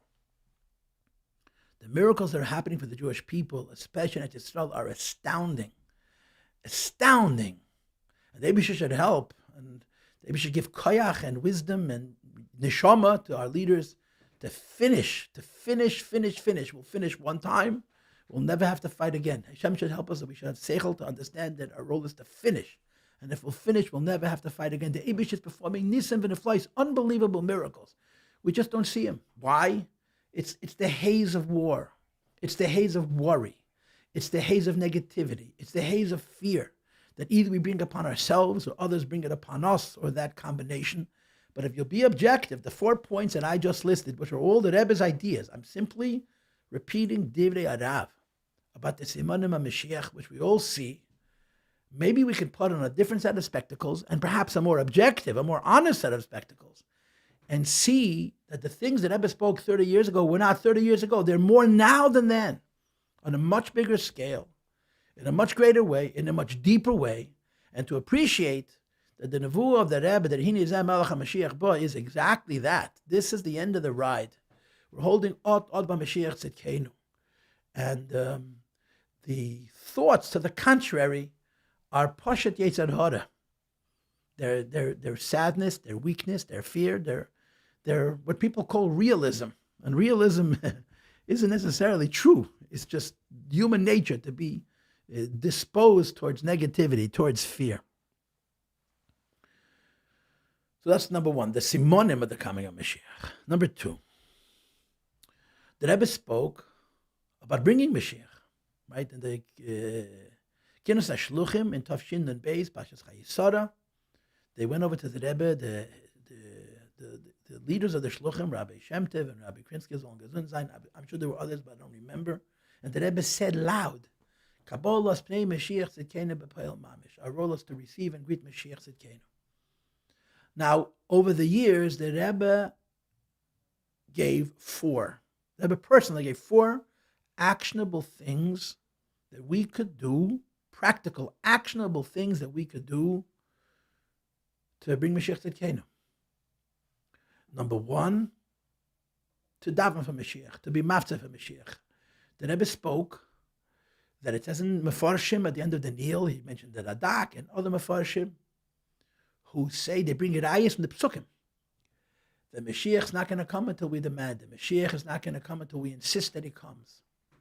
And if you remember, the Rebbe made a chain, the Rebbe had the idea of a chain letter. It was an interesting story that the Rebbe said, I got a letter from a woman who was frightened by one of these chain letters, where you have to send a dollar to a person or else who knows what's going to happen to you.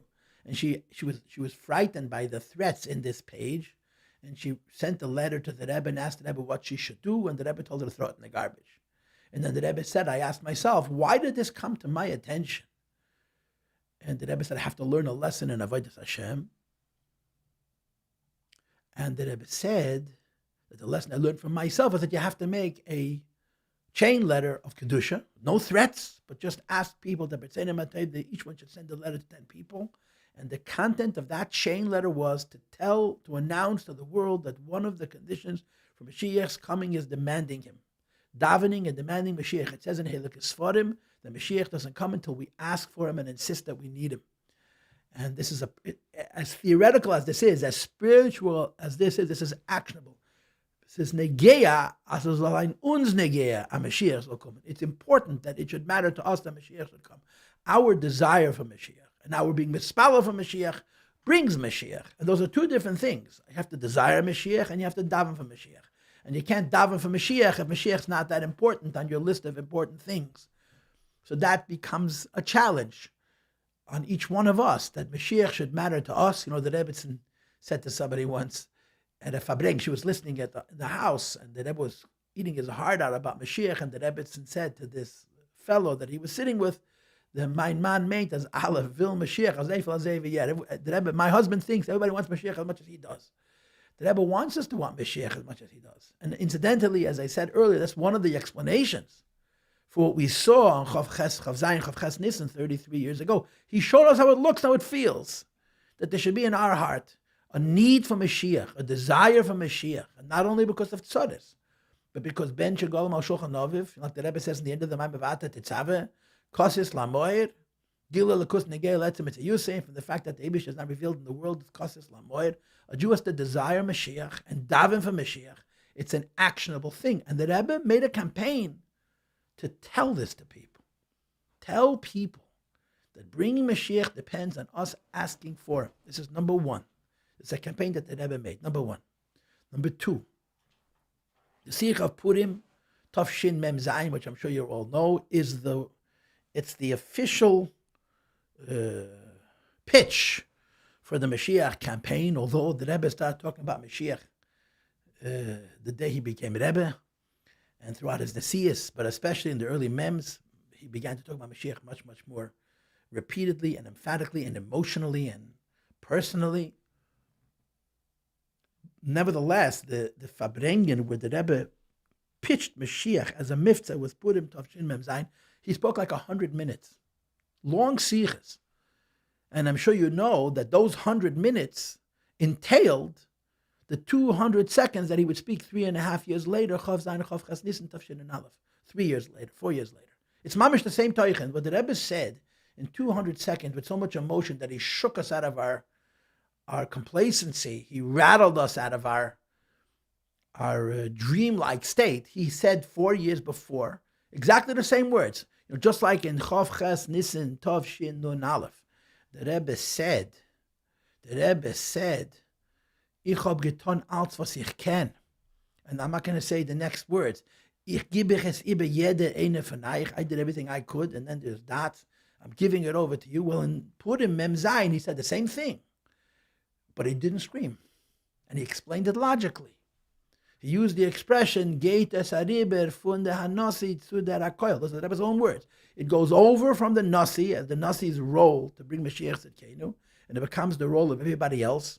And if you look at the Sikha carefully, you listen to the video, watch the video, listen to the tape, and read the text, the Rebbe indicated that part of why that happens is because there's a need for more iskashros. So the Rebbe spoke in that Farbrengen Purim, the same thing he spoke in those 200 seconds. I wasn't in New York, and I didn't even see that Farbrengen because I was busy in Miftzayim. I was on Shlichus at the time. And I asked people, how did the Rebbe get away with it? The Rebbe said this. The Rebbe spoke Purim by Farbrengen, that it goes over from the Rebbe to Chassidim and Shah still. It's very powerful. Anyway, but in that 100 minutes, let's say, it's one long sikha and then several shorter sikhas. The Rebbe said many, many things. And one of the things that the Rebbe spoke about, and again, this is halacha l'maaseh, although, again, you could say that it's ephemeral. It's not ephemeral because it's ephemeral because it's difficult. But the Rebbe said, the way to bring Mashiach is to fulfill the Rambam in Hilchos Tshuva. La'olam yira adam atzmei shakal. It's a Gemara, and it's a Rambam.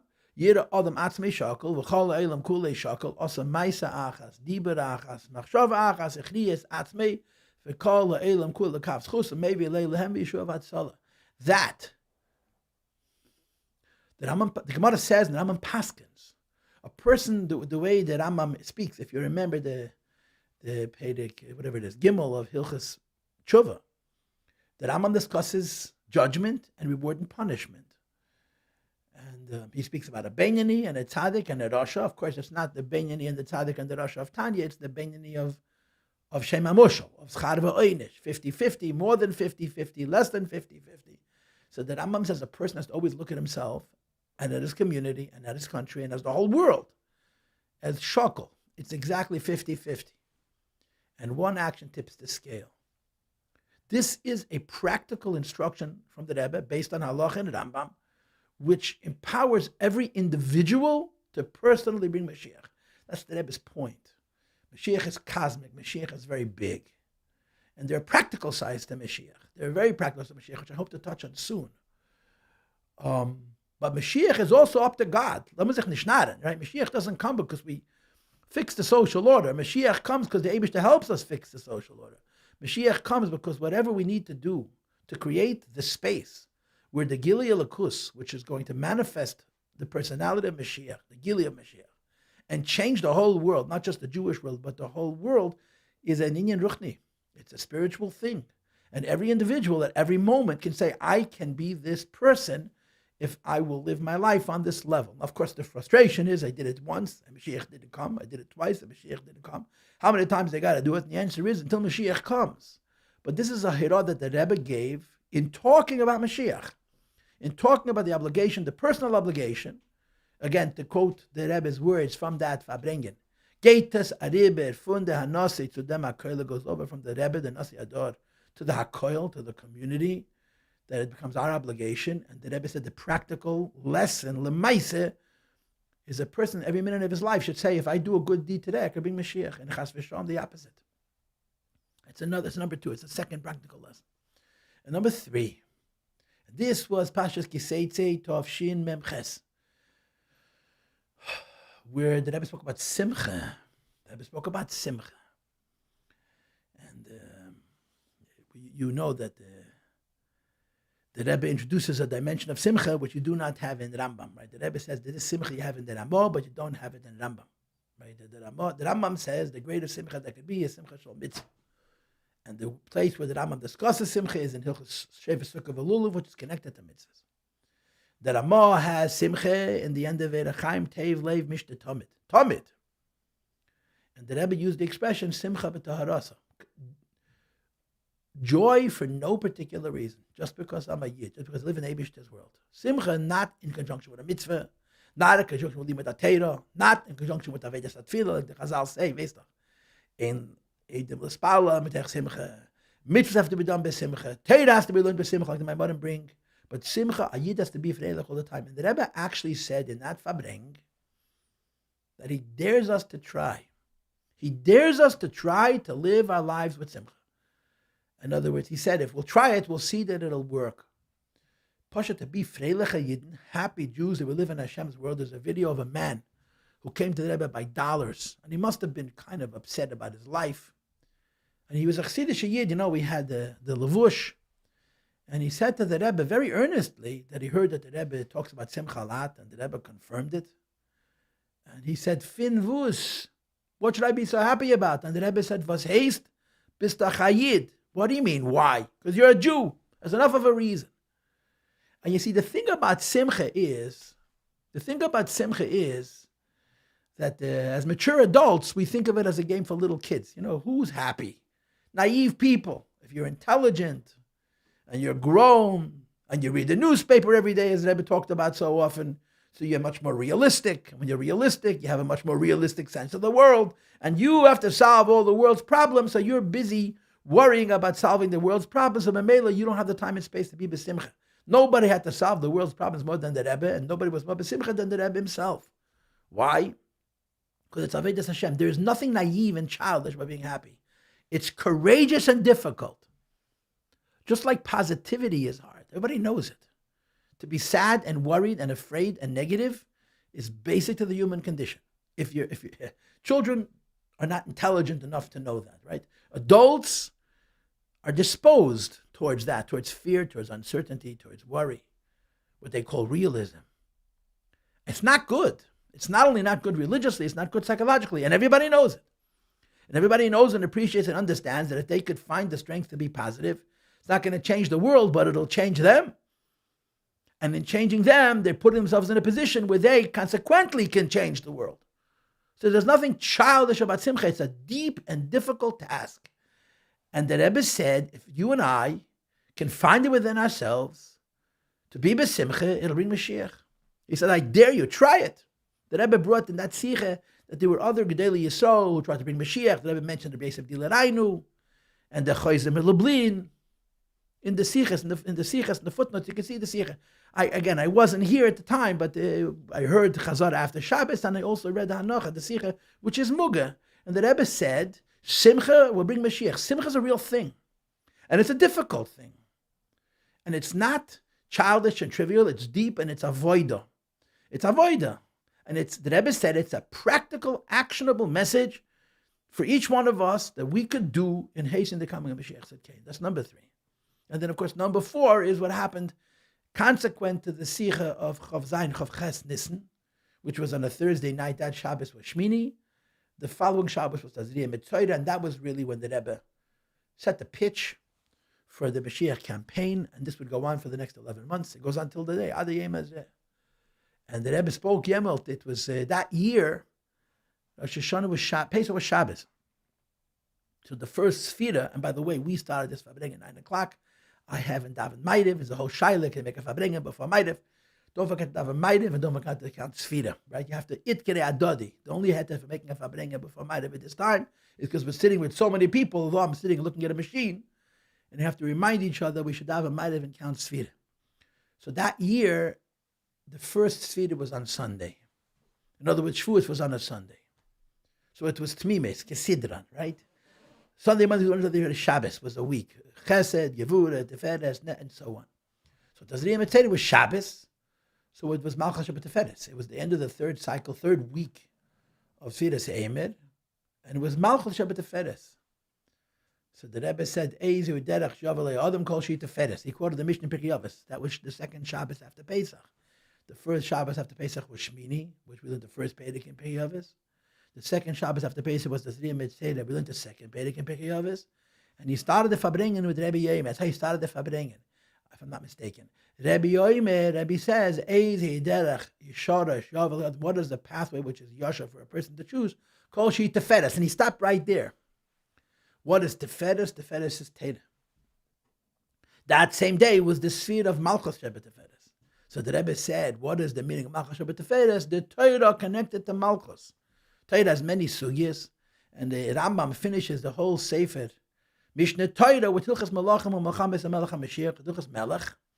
So Kol Shi Teferes, the Rebbe Getaish, the Rebbe interpreted the Torah of Mashiach. And the Rebbe then spoke about the idea of learning in Yoni Mashiach or Geula, or learning in Yoni Geula Mashiach. I want to say something now, which I should have said earlier.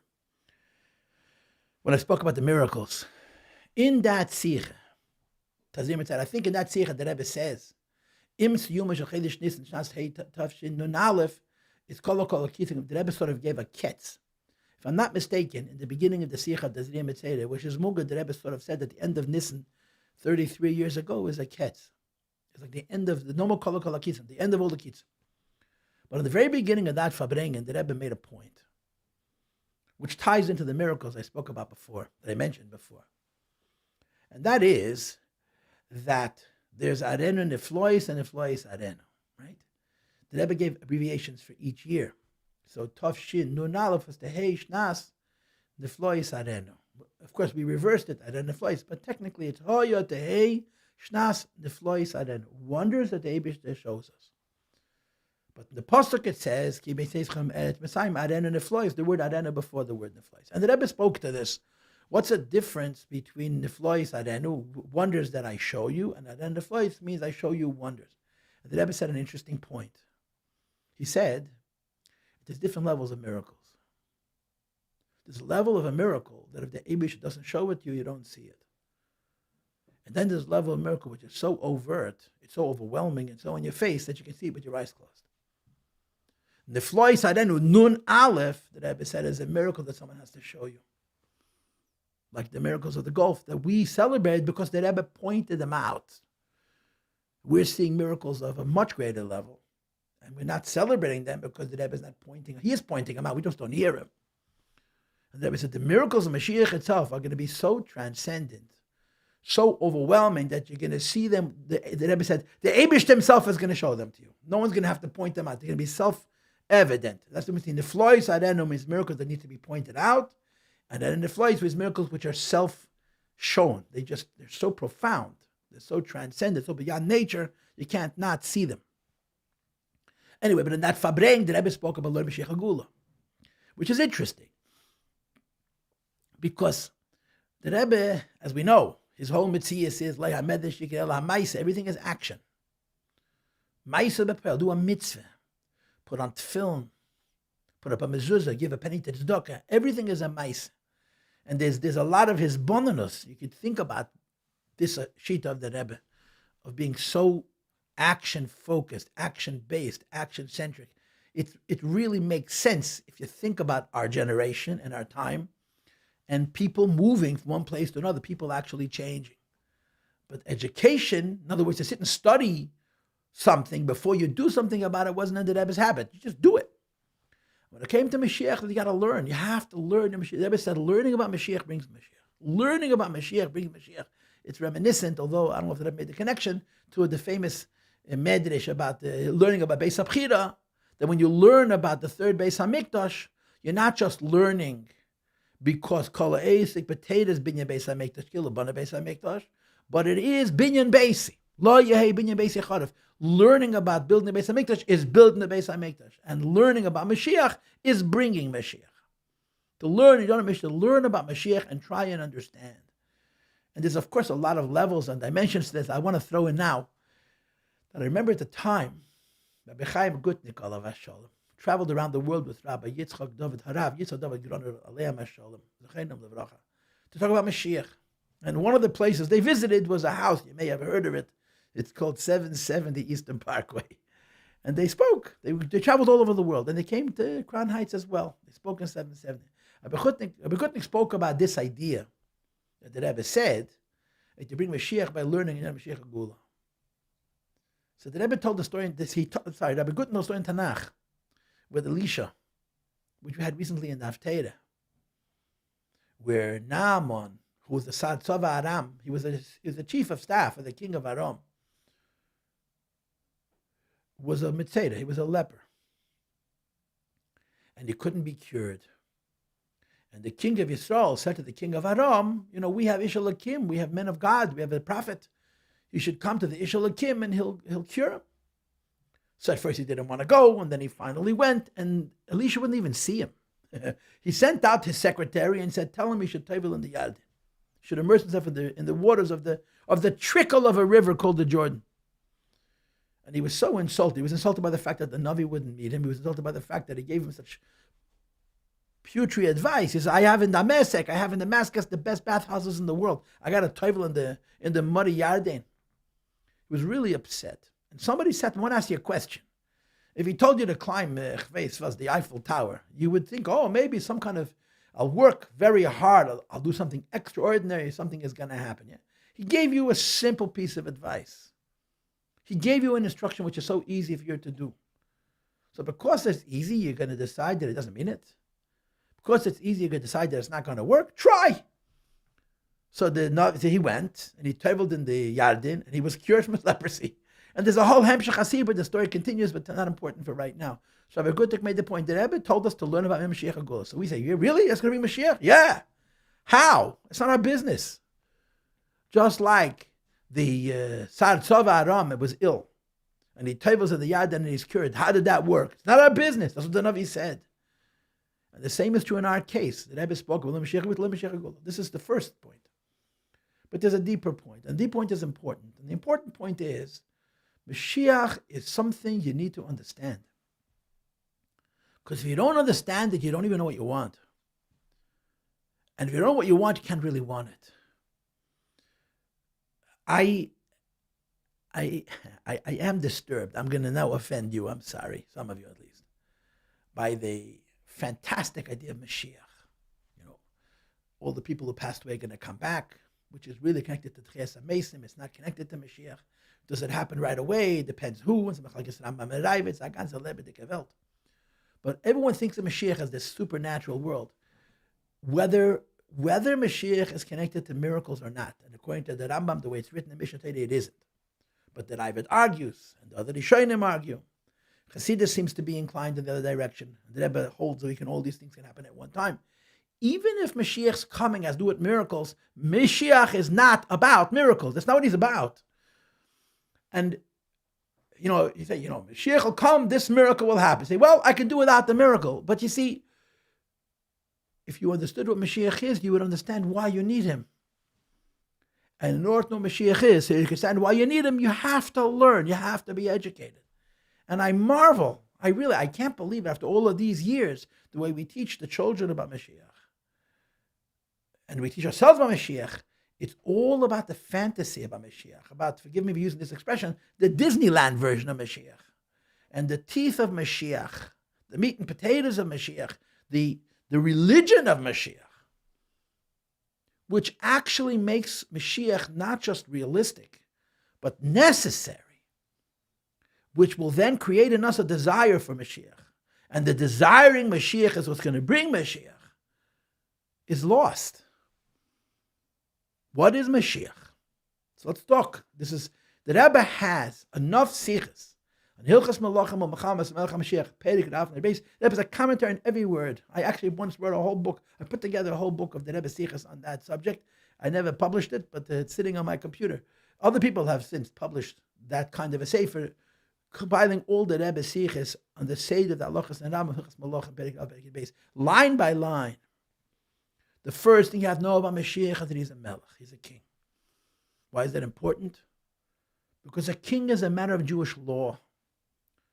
King is not a fantasy, it's not a miracle. It's a part of religion. There's 630 mitzvahs, several of those mitzvahs, we had them not long ago in Chitas. Pesach time, we always learn same Tas Malach HaMelech, right? The Tanya from Friday. The end of Perek, Membeis, was same Tas Malach HaMelech. It's a mitzvah, say de'iraisa, to have a king and to accept you have to accept him as your king and develop in yourself a fear and a respect for that king. It's a mitzvah, say de'iraisa. It's a mitzvah. Melech is one of the mitzvahs in the Torah. What's the king's job? Number one, to make Jewish people safe. And number two, to strengthen Yiddishkeit. That's his job. A king is a human being whose role it is to protect the Jewish people and to encourage people to follow Das HaEmes, Mishpat V'Tzedek, and so on. This is not unique to Mashiach. This is unique to every melech. As the Rambam points out, David HaMelech is called Mashiach Rishon. And Mashiach Tzidkenu is Melech HaMashiach, Yamed Ba'acharoina. Every king, certainly Malchei Yisrael from Shevet Yehuda, who are Nimshachu, are Mashiach. They're a melech. And all kings have the same job. To protect the Jewish people, to make it so safe. Hashem eniach lo mikolevav misaviv, right? Limnis le'melech, lahachar zarei shalamolik, which is a representation of making the Jewish people safe, and then livnis beis habchira, which is to make Yidden from Erlich, Jewish, good, righteous, good and kind. And this is the job of a melech. So if every king is doing this, and Mashiach is doing the same job as any other melech, so what makes Mashiach so special? If every melech Yisrael HaKosher had the same role, because it's a law in the laws of kings that define what's the role of a melech, and Mashiach just does the same as all the rest of them, so what makes Mashiach distinctive? And there's a one-word answer. And the one-word answer is Matzliach. Is that he sees it through, that he succeeds. It's not a different job. It's just a different measure of success. Melech HaMashiach is Melech HaMashiach, not because he's doing something no one's ever done before. It's because he finishes what he starts. He teaches Yidden first through coercion and then through education and Goyim. Of course, the first thing about Melech HaMashiach is himself. His own personal avodas Hashem. I'm sorry. Got a tissue? This is very disturbing to the vanilla world of the Farbrengen. Okay, if you can't, that's not the end of the world.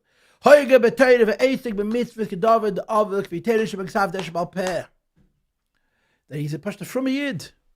And then he's Yaakov Kol Yisrael, Leilach Balachazik Bitka. And then he's Melech Mechamas Hashem. And then he's Bein Beis Mikdash Bem Keimeh. Makabes Nitchei Yisrael. There's a whole series of steps of Mashiach needs to do. And they're all about religion, his own personal religious life, and then his influence on the Jewish people that they should be Erlich and Frum. And then Lahav will have an influence on Goyim as well. In other words, Mashiach is, from the perspective of Jewish law, perspective of Rambam, from the Rebbe Siches, about Yiddishkeit. Now, some of you are going to be disappointed with this because you like pizza, you like retirement, you like all the things that the Mishnah says at the end of Masechta Seita. And if Mashiach means another vacation, that's a good idea. If Mashiach means another Blat Gemara, I say, whoa, why? I didn't sign on for that. You need to appreciate something. And this is the spirit of all the Rebbe Sichas and Mashiach, beginning with Balak in Chelik Yitches. And that's the following. And I'll frame it to you in plain words. I'll frame it for you in Oisis Pshutes. Does this world belong to God or not? Is this Hashem's world or not? Is Hashem the creator of this world? Is Hashem the master of this world? Yes or no? Good question, right? And of course, absolutely in the affirmative. Certainly, the Rebbe created the world, and in Chassidus it says he creates the world every single second. And he's the master of the world. So then comes another question. Why doesn't it look that way? Why is Rishayim Gevrim Bey and Rubim Kulira, Rak Ma'at Teiv Mura Besecha? Because it's the world of Klipis. If it's the Eibishter's world, why does it look at the Eibishter's world? It's a really legitimate question. Many years ago, I once heard a program where they were talking about proof for God. Some atheist called up and said, I'll believe in God. Let him reveal himself. And you know what? It was a good taina. It's a good point. What's the game of cat and mouse that Eibishter plays? But that's what Mashiach is. Mashiach simply means that if you look at the behavior of human beings, not the miracles of nature, look at the behavior of human beings, you will see that the Eibishter is their master. He tells them what to do, and they accept what he tells them, and not as a king who forces people to do things, but like the Rebbe spoke in the Sichas, the Rav, like a teacher who inspires. You know, the Rebbe has a Sicha in Chelik Lamed, I think it is, Vayigash, where the Rebbe quotes the Psukim, and it's special. It's a different kind of Sicha. It's not consistent with the Derech Mitzvah. It's a different approach, where the Rebbe says that Mashiach as a Melech is not forever.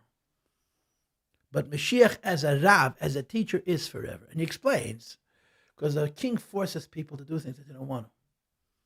A teacher educates.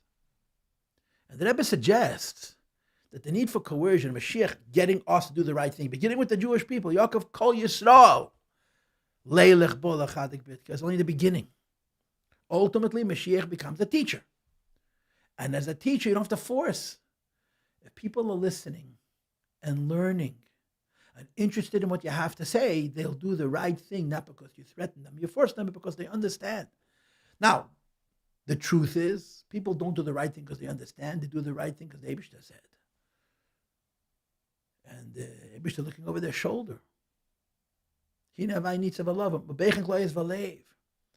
But the idea of Mashiach is that the relationship between the Eibishter and the world is such that people are in a position to learn and understand and do what the Eibishter says to be human beings. We were created in the image of God. Every human being was created with Tselem Elokim, in the countenance of God Almighty. And that's a schus. And that's not Jewish people. It's human beings, like the Mishnah says in Pirkei Avos. It's two different things. And created in the image of God makes us distinct. There's no other creation which comes near how special a human being is, both in terms of his chosim, his merits, his rights, and his obligation. And a human being has to not be macharev the tzelem alakim.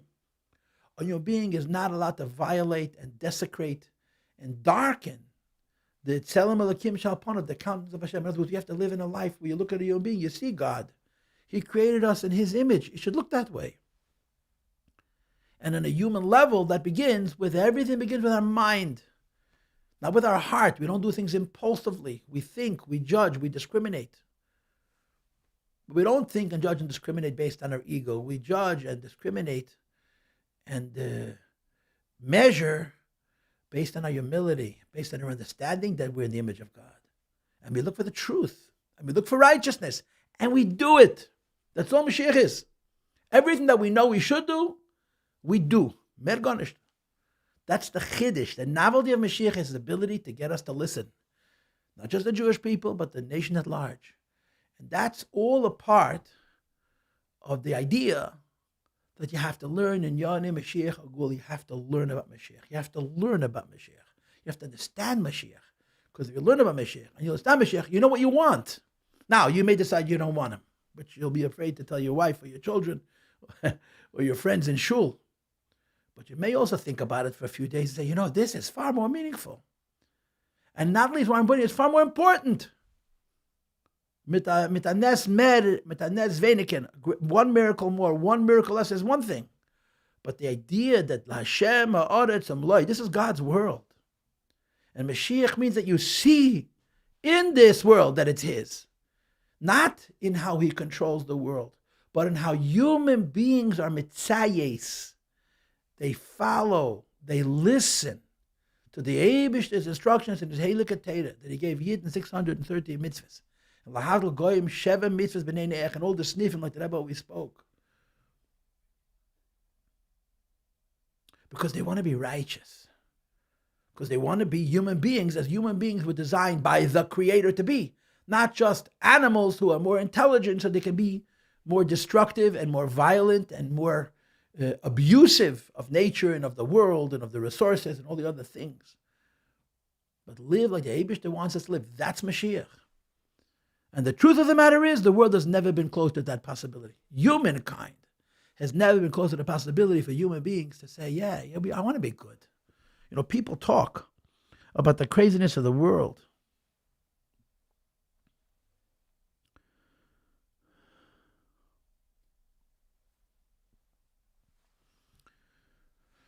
The world's gone nuts. America's completely out of whack. And it's scary. It's sad. It's the operative word is it's really, really sad. And you know what's sad about it? All of the equivocation, all of the subjectivity, all of the anybody can do whatever, everything they want, and you have to love them and accept them, that whole philosophy. It's not based on permissiveness. It's not based on a desire to rebel against God, like in Mitzrayim, like it says in the Pasha Aharon, or in Canaan. It's based on kindness. Right? America's liberalism is because you don't want one person to suffer. And one person has a certain mental illness. As a result of mental illness, he has a deviation in his thinking and in his feeling and therefore in his actions. And we want him to be comfortable. So you have to break all the rules of the data that this one person should be comfortable. That's the root of it. The root of the loss of a moral center, common sense, middle of the road, derech hamitzvah, which is derech emes, is of kindness. Because American people, and the nation of America is a kind country. I want you to know. This is me talking, so you're going to get my version of the world. In the Farbrengen of Mishpatim, which I mentioned before, the Rebbe talked about America and Russia again and again and again. In the Farbrengen live, which I was present, every time the Rebbe mentioned America, the Rebbe said, Chassid Yisrael, righteous goyim. When the Sikha came out Mugad, the Rebbe changed it to Malchus Shal Chesed, the nation of kindness. But the Rebbe said, Chassid Yisrael, righteous goyim, Chassid Yisrael.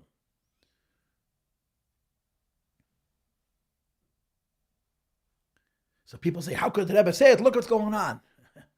What's happening in our country is people are so desperate to be righteous.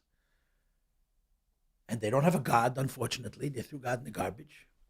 They don't have a Bible, unfortunately. They think, anybody could write a Bible. I mean, one of the lessons of the beginning of the 21st century is it's not so easy to write a Bible. Maybe you don't like every word of it. Not everything about it you agree with. But it's not easy to write a Torah, to give rules to all of mankind for all times and all places that are constant and that are binding and that keep us in the space of humanity. We're living in a civilization where, in the name of kindness and in the lack of a connection to Aryeh ve'ezen shemas v'chol ba'asecha b'sefer nechtavim, an eye that sees and an ear that hears, and everything you do is recorded in a book. And this is what everybody say to goyim. Ata osid li tein din v'cheshbon. You will one day have to give a reckoning for your actions. So when you have a lack of that presence, and you want to be a good person, there's no limit. It's like, plish, everything's open. So we've lost our moral compass completely in the desire to be kind. It's uniquely American. It's very sad. And what's the solution? The world is falling to pieces. Teach. A good argument could be made that what's going on in America is push a vacuum. It's not a new energy. It's not a new force. It's a lack of an energy. Teach. The Rebbe spoke by the Shavuot Mitzvahs B'nei. And I am not a shliach, and I don't have any authority. Far be it from me. There certainly was in the Rebbe's teaching pulling back on that campaign for whatever reasons. So I don't know how this should be done practically and actionably, but the Rebbe gave us a mitzvah. He quoted the Rambam says that it's a chiyuv, it's an obligation. And a Yid once gave me a whole speech about arvus. You're not mechuyev, not arvus over goyim. If you look at that tzicha, I'm not so sure you could say that you have no chiyuv to find a goy and teach him because of no arvus. The Rebbe said it's a chiyuv gomo to teach goy b'shav mitzvah nenech. Teach them about God.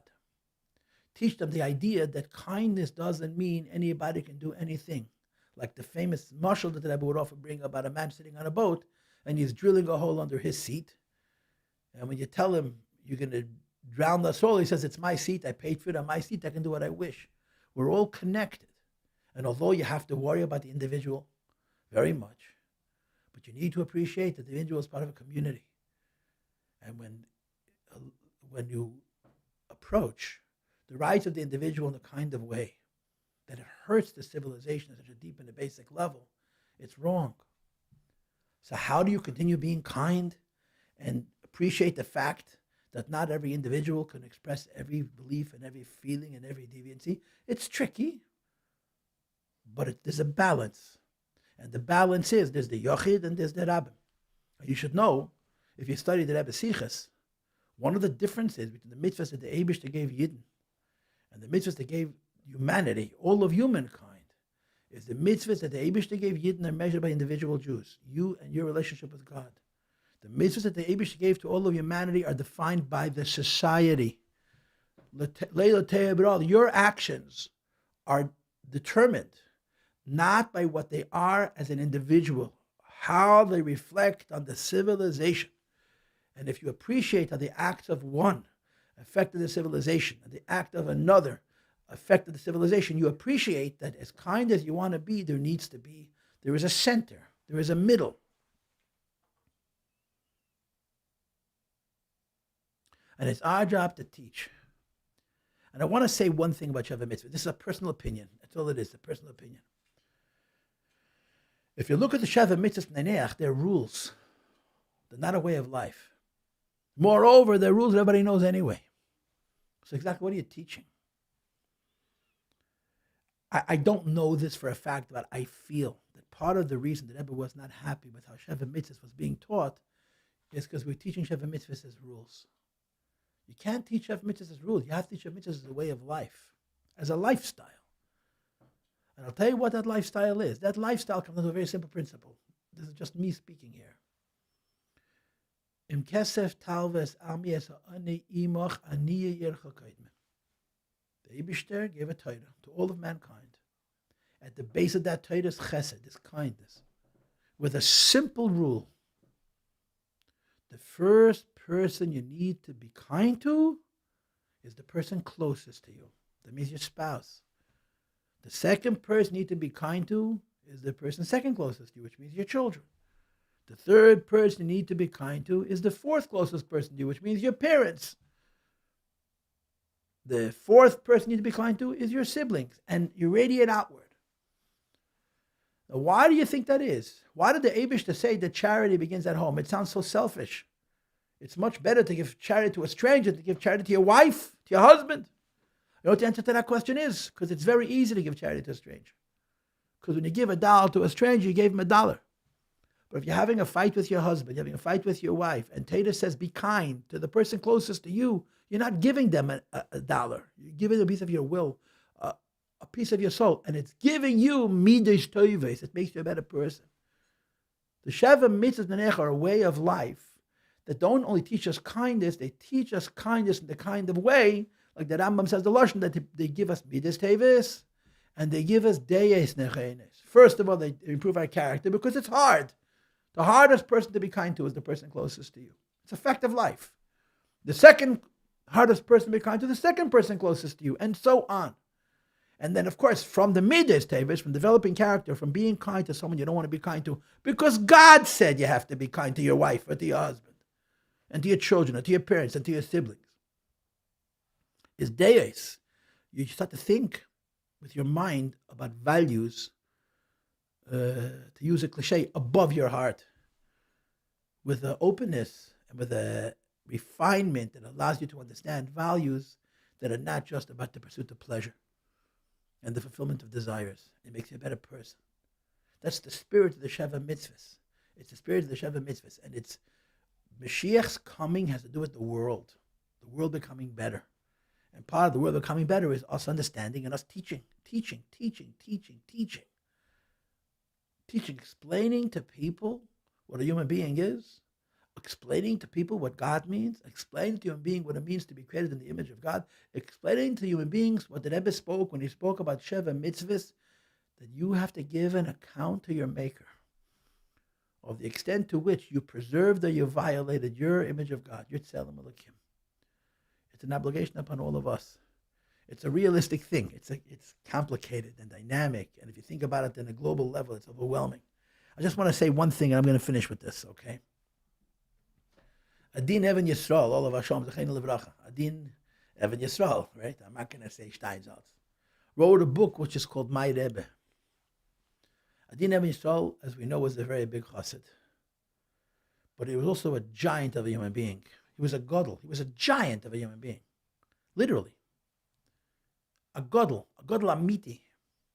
A giant of a human being. And he wrote a book called My Rebbe.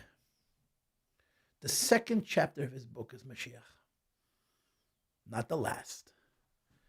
Everybody talks about Mashiach, they put Mashiach at the end of the story, like the Rambam does. You talk about all the practical things, and you have one of the signs that the drasha is over, that you say, the Rebbe used to joke about that. The beginning of his book is about Mashiach. You know why? Because Adin Evan Yisrael was so smart and had such a deep understanding of the Rebbe, and a deep understanding of the capacity of Echad Yila Elif, Shnayim Yila Revava, that he saw the Rebbe's desire to change the world as practical. It's not kind of magic. You start with one and another and another and another, and it adds up. It accumulates. Like that famous story of this rabbi who came from South Africa to the Rebbe, and the Rebbe told him that he should do more rabbonis and more business. So he said to the Rebbe, I appreciate the fact that you think so highly of me, but I'm not capable of doing everything that you're telling me to do. And the Rebbe told him the following words: your mistake is you think of an act of kiruv like a chemical reaction. You take a chemical which is stable, take another element which is stable, and you put them together and they react. And the reaction releases energy, whatever it is. It makes a change and then it becomes stable again. It's not a chemical reaction, it's a nuclear reaction. It has ripples and ripples and ripples and ripples ad infinitum. And Adin Evan Yisrael makes it very clear that he sees the Rebbe's vision of Mashiach as an actionable and a practical thing. It's one foot in front of the other. So the Rebbe Zalman help us. First of all, I'll say l'chaim again as I close this Farbrengen. And I hope I lifted your spirits and didn't drag them down, because there'd be no point in dragging people's spirits down. That's sich aufheben. If I'm simcha b'dach an the Mebishten, we have to thank Hashem for all the miracles and ask for more miracles. And we should have Teva Nidav and Nigle, sein ruhig ba'alamin, in the ganze Welt, when it's Yisrael, bepel mamish. So l'chaim to all of us, we should live active Chassidish lives. It begins with a good attitude, with betochen, with simcha, with chayes, and with Torah and avoid and gemilas chasodim. And we should do our part. Everybody has their part. And we should take from a yad that is Galzal Melech HaMashiach. We should gezen mit Rebbe. Wees doch, ja mit Melech, mit Beis David, heye betere. Ve'esig b'mitzvahs. V'terish b'tash b'al peh. Yaakov kol Yisrael leilach ba ulechazik bit v'yilchem mechames Hashem b'yinatzeach v'yivne beis hamikdash b'im kaimei v'yikah beis Yisrael. You know the sicha that they gave out. Teres Menachem Lahak gives that sicha every Shabbos. They gave out the Farbrengen of Yiralf Nissen for Tashlam et Vov. And the Rebbe said, Yivne beis hamikdash is not yet Mashiach. Mashiach's coming is not represented by being beis hamikdash. Mashiach's coming is represented by Kibbutz Goliath, which happens after Binyan Beis HaMikdash. L'chaim soll man all Zecher sein, taken from a Yad, sein Freilach, und man soll nicht schlafen. L'chaim. A gute Nacht, l'chaim. Sach Yodua, Eiche de Dugme wird Nesider Reinhard gesagt. B'schas mod beim gefragt die Scheile, hab ich Schaße Sturim, Lialter, Litschuvu, Lauter, Ligiule. Und Teichstrop, Lialter, meint mit Tage Bepashtus in Gichen, und biachad im See verfiert sich mit Tochnies, mit Plänen von Buin Yeshivis und Buin Binyonim und mechanich sein Kinder, wo das darf nehmen, kam schon in die Masse von Golus, warum danach ist sich das übernehmen Moshiach. Und auf der Ruf geantwortet, als per Heule Lomi, was abhäe Post Mikre Molle Dibber Akosov in Chumisch. Abishas mod gegangen in Midbar Hoami, ist man doch gegangen mit dem Mishkan, und danach gewesen einmal gegangen zu einer Masse Schöne in der zweiten Ort, hat nem gedacht voneinander nehmen, und danach zurück aufstellen, bemerken, ja, wusste gewesen der Vayachnu von dem Vayisu. Sagt in Chumisch befehlisch, als gewesen Asamin Vayachnu, was wir rasch tatscht das auf, ist mit dort gewähnt, Chai schon 18 Jahre nacheinander auf demselben Ort. Ich verstand die ganze Kirche mit Aufstellen, mit dem ganzen Sturm, danach sagt Chumisch, dass sie gewähnt Asami Masse, als sie gewähnt mehr nicht, mit gekommen bei Beker, und danach ist mir nach weggegangen bei Aryeh. Sie bei Aryeh ist weggegangen bei Beker. Oder jemand war Leila, war ich so.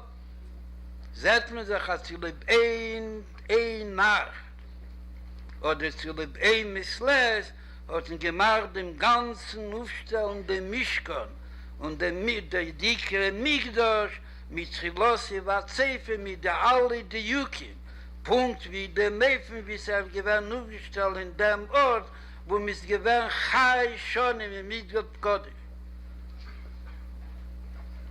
Was sechet ben Egel in Yonena, Mashiach kommt now. Aber Afal Pikein darf Yiton jede Rege, was hat noch, in dem Zman HaGolus, mit den ganzen Sturm und mit den ganzen Vernehm und mit der ganzen Breitkeit und mit Gittem Keich abzutun in Asamen Nefen.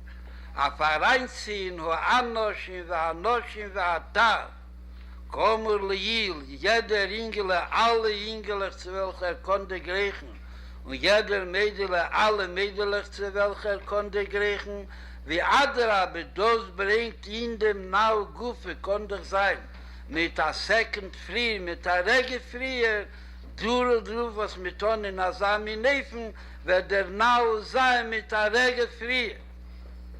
Und die Teiner, nach was mit den Golus 1900 Jahren, was spielt das eine Rolle noch eine Regel, und was zu lieb der Ruf, darf man sich sterben und schlafen und nicht spielen sich und essen koschere Candy wie Kajese Base, ist mit Masbir dem Kind, hat der Rebbe gefindt sich mit ihm zusammen in Golus. Und der Rebbe ist ein Melech, Malcham, Lochim, HaKodesh Baruch Hu. Und hat 11 Alpe Shamshune, Ribe, Revovo und Kodamei Yikumen. Ich sage, der Rebbe gefindt sich in Golus, gefindt sich dort 11 Alpe Alofim Malochim, Ribe, Revovis Malochim. Und danach habe ich noch Masbris an dem Kind, wie viel das kommt ist. Rive, Revovis in Pennies, wird das jetzt kommen, als viele der Treasury von Washington, von dem Modem Hagodl, den Hagodl hat nicht sehr viel Ribe, Revovis, weil Verlauf in Pennies, wie viel der Rebischte hat Malochi. Und sie alle befinden sich in Golus. Und jede Rege, das ist nicht ein Rege. das Aryeh von Schinte Begolusse, das Aryeh von jeder Malach, Bemele wird das alt wie Alof im Brigoyim, von die Yasham Shune und Ribe Revove Rigoyim, von die was Kodamei kommen. Meise Fabdruber, das nimmt allein sein Vater und sein Mutter und sein Bruder und seine Schwester oder ihr Vater und ihr Mutter und ihr Bruder und ihr Schwester. Danach ist mir noch mäßig, weil man soll wissen, sein Kolsmann und der Ringel und die Mädele gehen nicht Aryeh von Golus, ist alle Nishomes von allen Jiden, von Moshiach, Kol Aderis Sholom, gefinnen sich Hitzer in Golus. Das ist nicht der Pshat, die Jiden, was haben gelernt, bis man dabei ist. Als jeder Golus nicht angeriet, dass Hepech mit Teresem sagt. Teresem sagt, dass Bishasi gewinnt, Nisachak nochmal ad Masenu, Bishasi gewinnt, Golino Marzenu, ich gewonnen a Hester und Helle Melekus, Bechol, Oel Miskulo. Sie existieren jetzt von dem Sipar HaYedu, gedruckt von der Rabbi Parisha, aber Reb Shimon bei Yechoyek in Golus nicht gewähnt, beim Gewählen am Adler mit all Linien nach Huren, aber Afal Pikene, sich hat Dover Borer, Reb Shimon bei Yechoyek, hat gegessen, hat gefühlt Tischebo, in dem Inhoge Tischebo, gefahren in der Remi, kadez me warten sein Gseres von Malchus Remi Orsho, und sie gemus behalten in Schleike derche Rogel in Golus Gufe. Golus, betech Golus, fried 12 Jahre in Meire, und danach hat 13. Jahre in Meire, und es ruft das Befehle schon, dass es Zar Meire. Ayini shel Golus. Weil der Examen sagt, Onechi Gola lebovel Schine Imon, Onechi Imon Bezoro, i das Onechi is Imon Bezoro. Hecher von Elikim und Hecher von Hawaii, Onechi de Leis Rames Lebishum Meis ve Lebishum Keis. Wo der Funne verstandig, als jetzt kommen, mit 91 Rege früher, I das Zman Oruch beyeser bekamus, Allahas kame bekame wie der Ihnen nis beichus. We would like to thank our partners, producers, and incredible team at the Moshiach office at Merkos 302.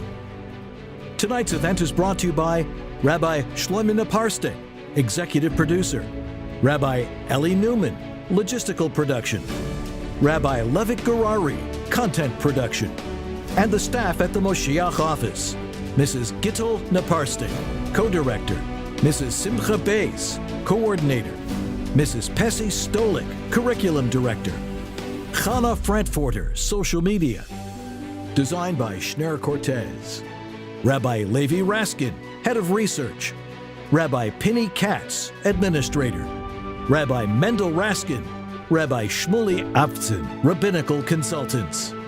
The Vad HaShluchim of the Moshiach office, a division of Merkos Suite 302.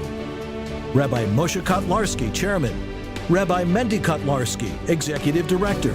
Rabbi Mendel Kotlarsky, financial department. Rabbi Nachum Shapiro, director of production. Rabbi Duve Feldman, strategy consultant. Rabbi Shmuley Bendit, financial department. Rabbi Baruch Gantz, logistics department.